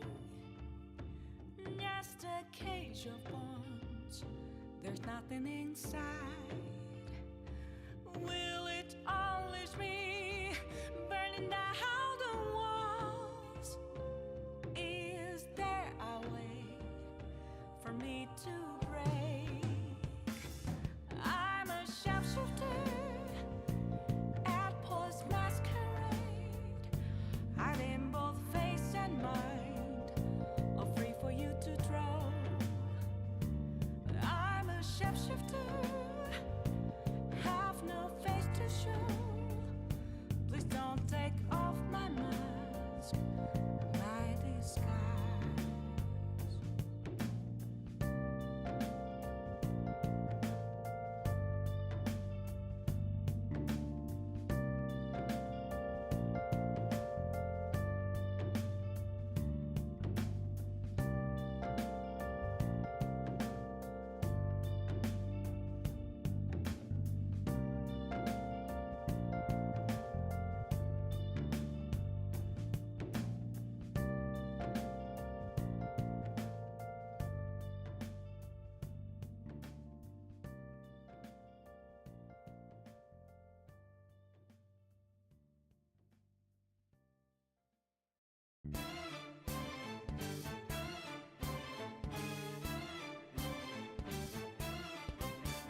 All right. We are back. And hilariously, so I was thinking that I would just, you know what? Why don't we just download the game from the PlayStation Network and maybe not run into this audio problem. Nope. They have Final Fantasy XIII 2. They have Lightning Returns. They have every other Final Fantasy game that was available at the time. They do not sell Final Fantasy XIII. I don't understand. I don't get it. I think this is the weirdest series to me because it did very well for Square Enix. At least that's my understanding. Maybe I don't have that right, but the digital store's disc was also damaged. Probably. I don't understand why. I feel like the politics of this game at Square Enix must be super interesting because pretty much every game at this point, every numbered title in the series, like, you know, if it has a number after it, not things like Type 0, World of Final Fantasy or whatever, they all have a re-release now. Like, you can get it pretty much anywhere, but for some reason, this one is like, I don't know what the deal is. Like, it's the black sheep of Square Enix for some reason, which is really crazy to me because if you look into the history of it financially, I mean, it did well enough to generate 2 sequels, which is the only time that's ever happened in Final Fantasy history outside of the Final Fantasy VII universe, I guess. Whereas I would kind of call those spin-offs, but regardless, like, it was such a huge success for them, and there's just no effort to put it out on a newer platform when other games that have been released on the PS3 and the PS4 even have re-releases now. So I just assume there was some problem politically, like inter-office politics, or some shareholder was upset. I don't know, but it's bizarre to me, especially since, you know, I'm not a super fan of this series, but there are super fans of them, so beats me.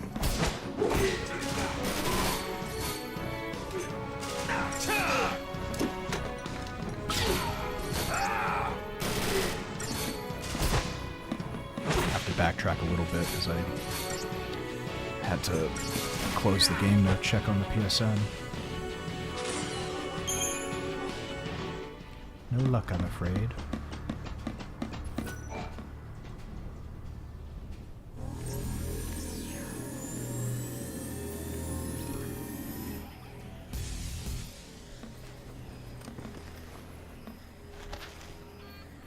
My friend! Let's push it past the red line.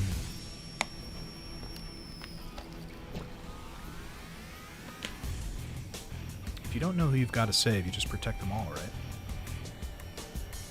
I guess in principle.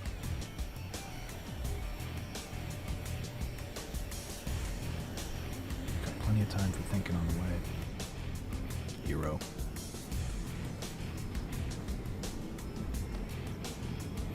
Yeah.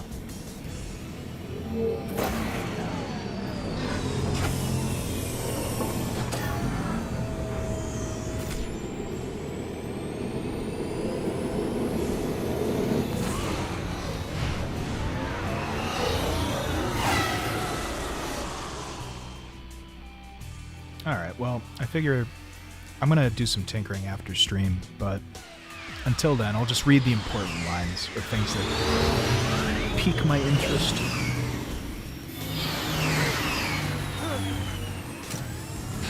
It's very funny that all of the anime noise reactions are on a separate track, because we've got all the we've got all of those noises, so those were recorded separately apparently.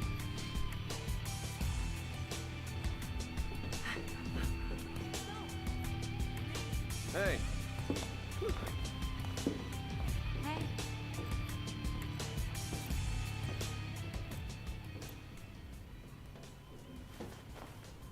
You murderous son of a bitch. My mommy ran away from me and then blew up.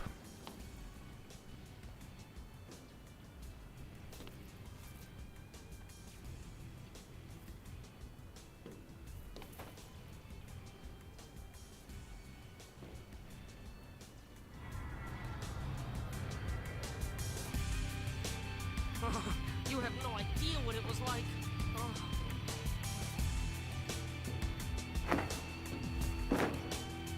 This is so weird. It's like some of the like channels are off.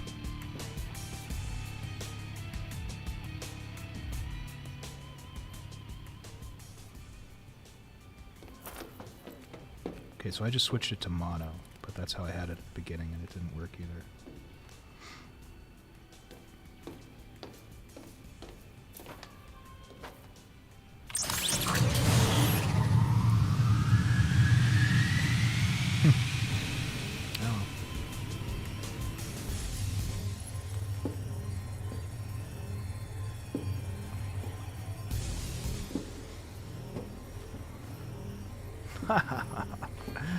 Oh, millions are dead. Good luck with that. What about me?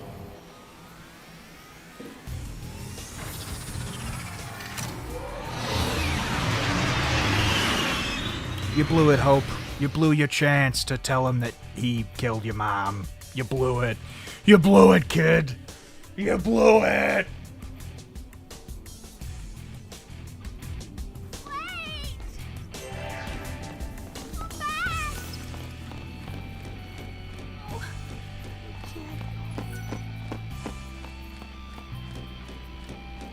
Let's split up and find a way out of here. We try to go as No, Getting out. nothing fun over here. we try to go as Stay focused or we're done.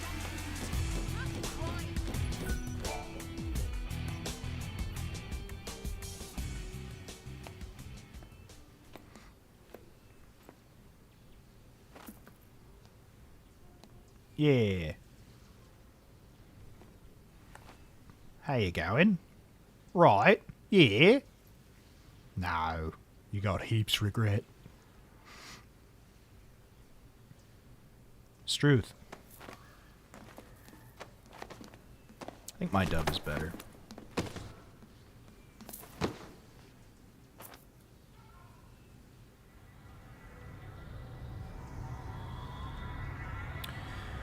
A very funny situation.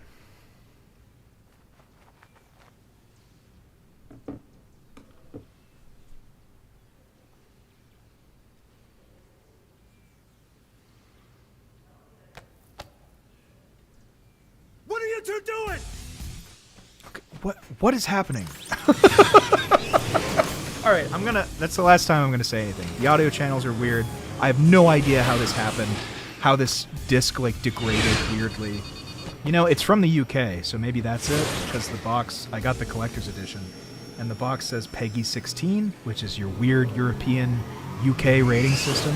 So some weird Brit probably, I don't know, dipped it in some kind of brown sauce and caused a problem to just rid it of all of the audio from these cutscenes, except for choice lines that are done in separate channels potentially. I'm not going to go all audiophile on it, but all right, that's weird. We're going to just have to grin and bear it. I'll fix it for next time so that we can hear all the glorious voice acting and not just random anime noises and every 15th line. But hey, this is why you come to the stream. You come to see me completely disappear a lasagna and break Fears to Fathom in the first 2 minutes, and you come for incredibly niche, weird audio problems. This is why you watch me, and I know that, and I'm fine with it. I've made peace with it. I'm happy about it. I've never been happier. I'm ecstatic, elated, just swell. I'm not bummed at all. It's so funny too that like this is the game that I bigged up is like this is the one game that I have like genuine problems with and that I'm very conflicted about. I boot it up, and it's got the weirdest audio issue I've ever seen.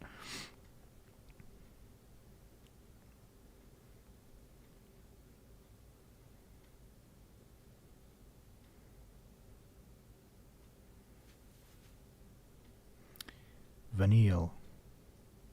Yeah, maybe that's it, Aaron. Maybe it's just we've been in a contentious relationship for 15 years, and it's letting me know via because it knows it's hitting me in the heart. It's hitting me in the heart for for my audio engineering interests.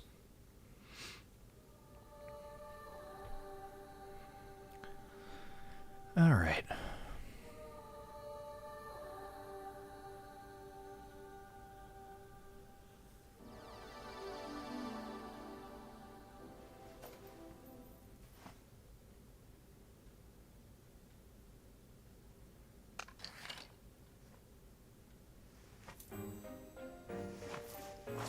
Look, the dumbest thing I've ever seen.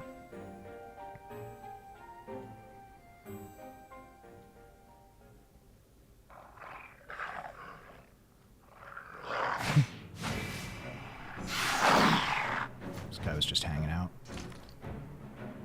I wasn't summoned through one of the blue portal things. I was just sleeping on the pillar. You're gonna regret this.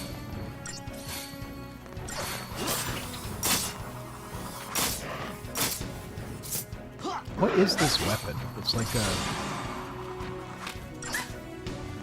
boomerang. No, Hope has a boomerang. It's like a bolo, staff. It's just very strange.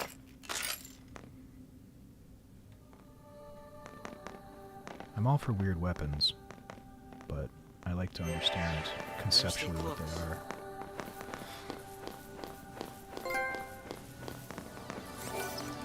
Hey, good for me. Remember to rotate your saves, people. Rotate your saves. It's as important, if not more important, than rotating your tires on your car. You never know what might happen.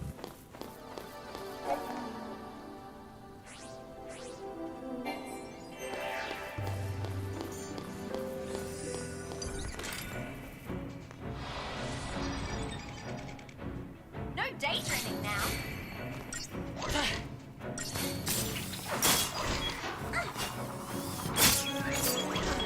Zwurg Scandroids. Oh no. These little fellas.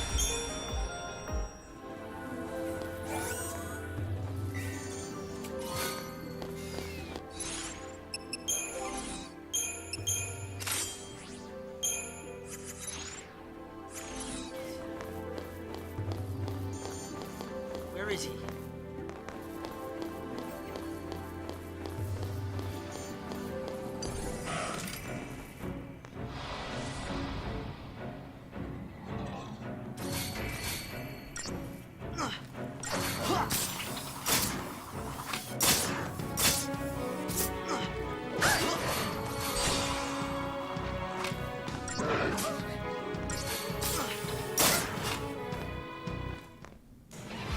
Nice.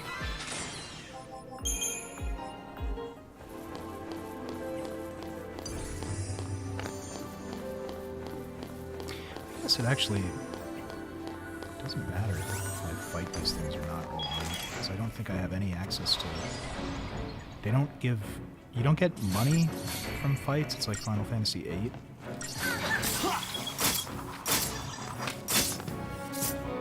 And I don't have the sphere grid, whatever it is in this game. Right? Like, what am I getting? Oh, some items, I guess.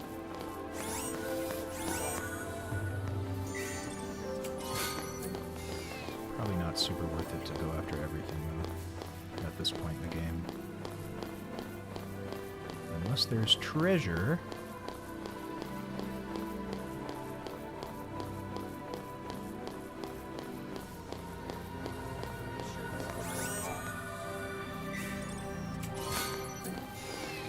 Wow, 30 gil, I'm rolling in it.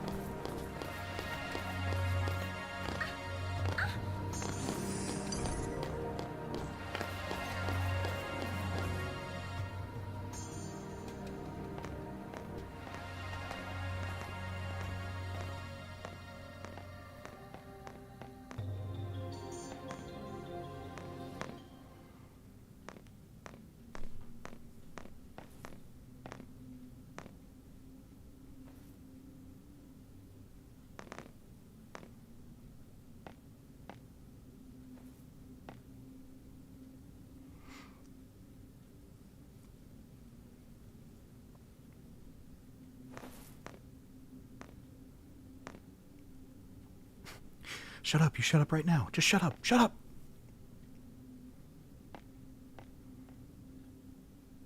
Sarah!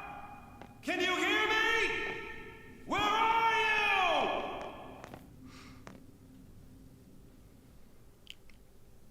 Ah, that rocks. You guys are awesome.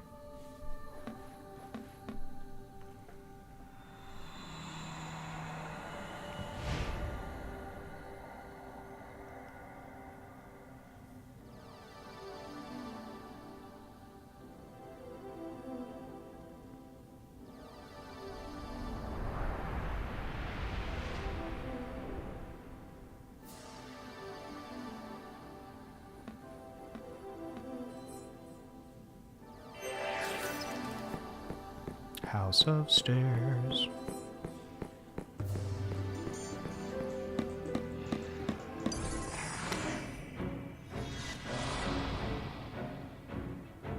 Wrapped up and ready.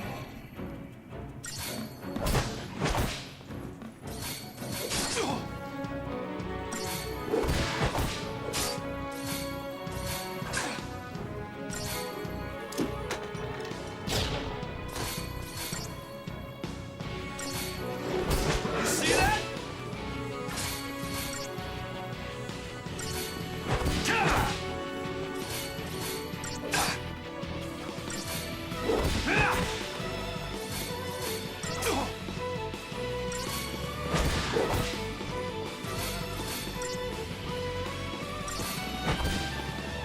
Just too easy. All right. We did it, gang.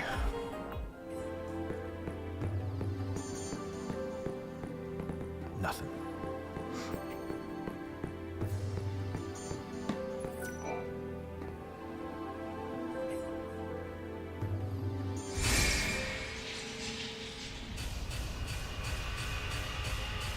You're going to think when more than one person was in the stream.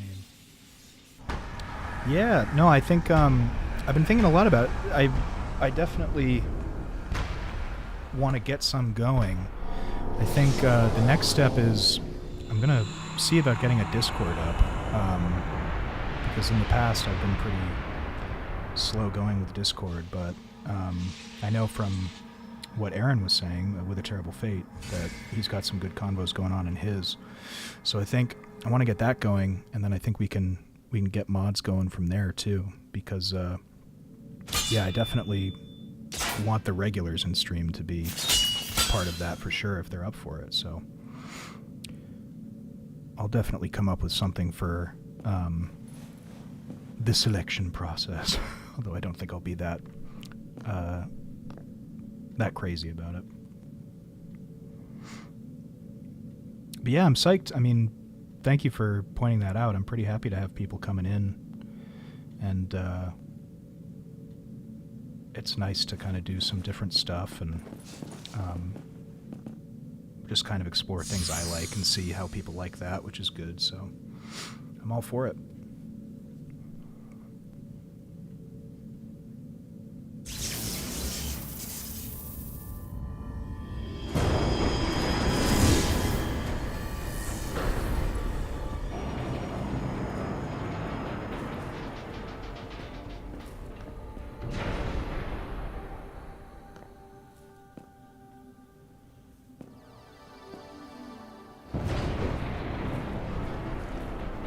So one of the things that alright, so again, trying to be kind of charitable this time playing this game, right? This game, like many Final Fantasy titles, is about fate. And I kind of love the idea that these different people are kind of coming together, going to this place for different reasons, and they're all kind of brought together seemingly of their own will, but they're all going to kind of converge and see something in their life change drastically pretty soon. And it's interesting that they're kind of setting it up. One of my problems playing it originally was how much party shifting there is, because there's so much going back and forth between different groups, and I don't think the party comes together until like you get to Pulse, which is maybe like 2/3 of the game. They're pretty split up for most of it. And at first, playing it, I think like that bothered me, because when I think Final Fantasy, I think of a strong party dynamic. But having played other games now recently, like 4 and 6 and 9, the idea of kind of splitting everybody up for a bulk of the game is not too foreign.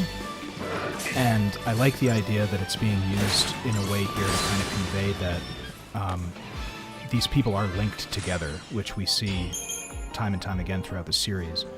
So we'll kind of keep that on our radar to see how well it's being done and how effective we find it. But I had that thought in this opening bit where they're all kind of split up.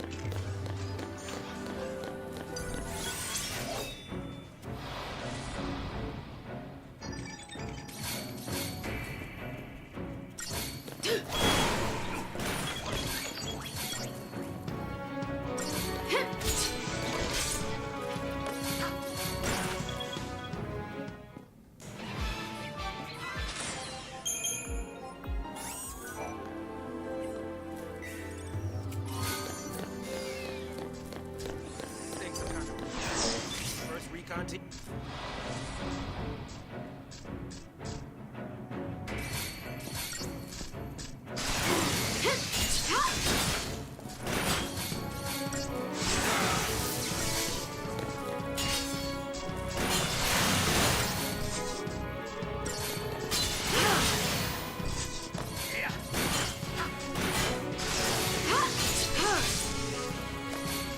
Saz, get it together. Saz, please.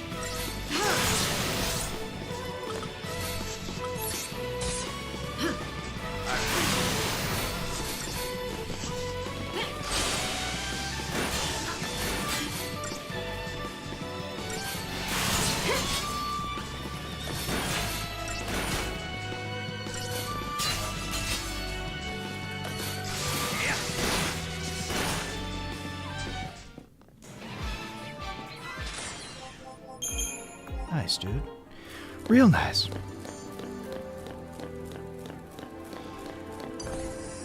Whoa. No one noticed this thing.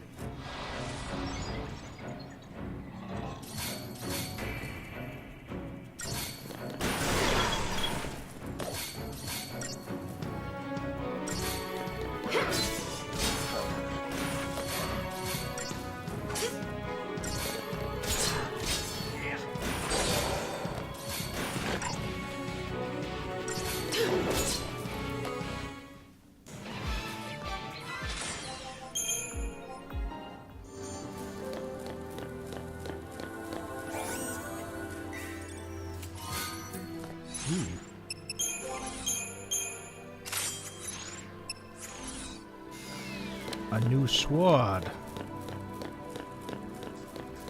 I shall use it with gusto.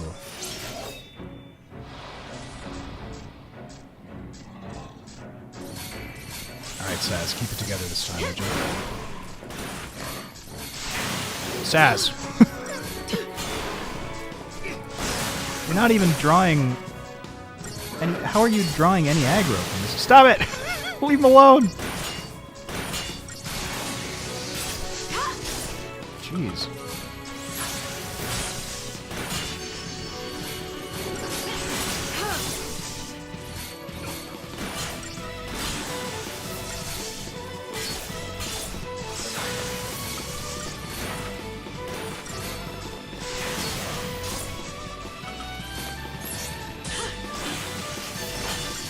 Comical.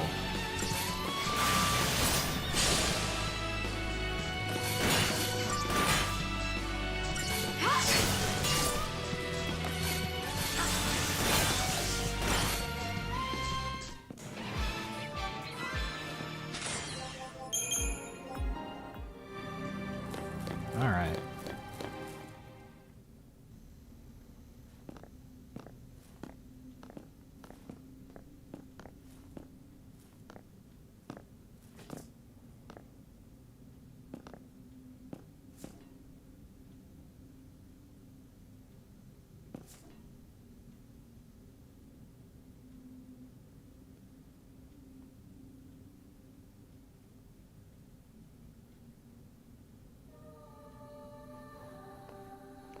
Back to the boy.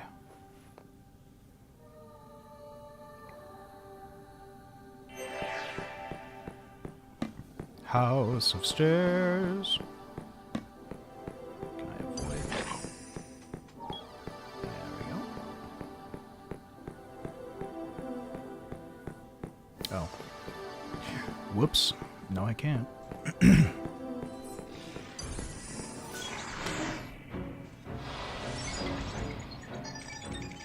Wrapped up and ready. Cut.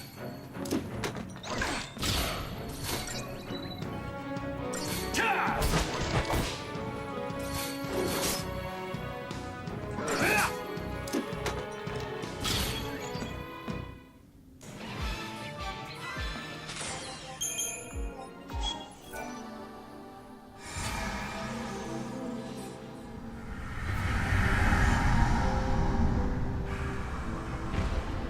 All right. We're moving. We're grooving.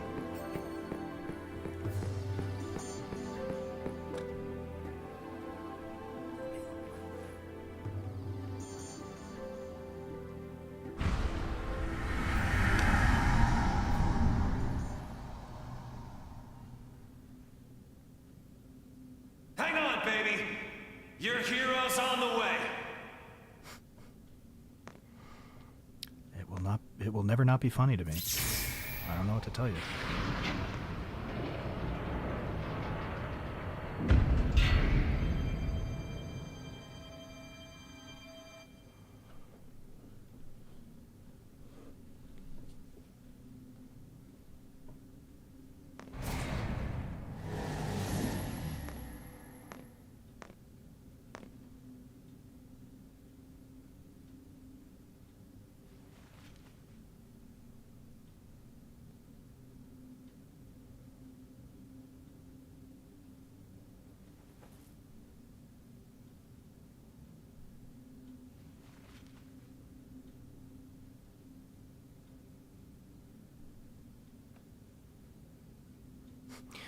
Was that a yes? We could just run away? We could.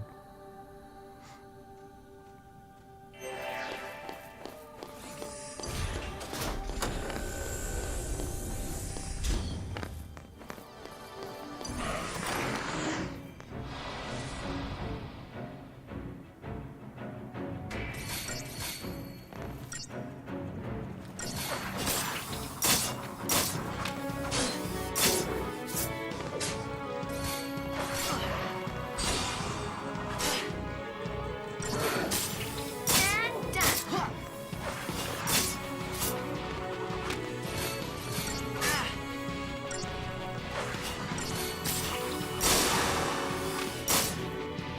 Yay us!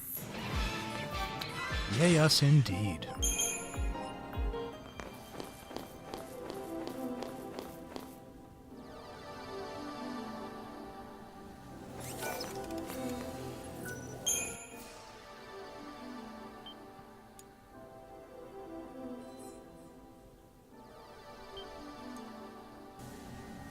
Alright, gang. Well, I know we took a little bit of a break, but I just got a call.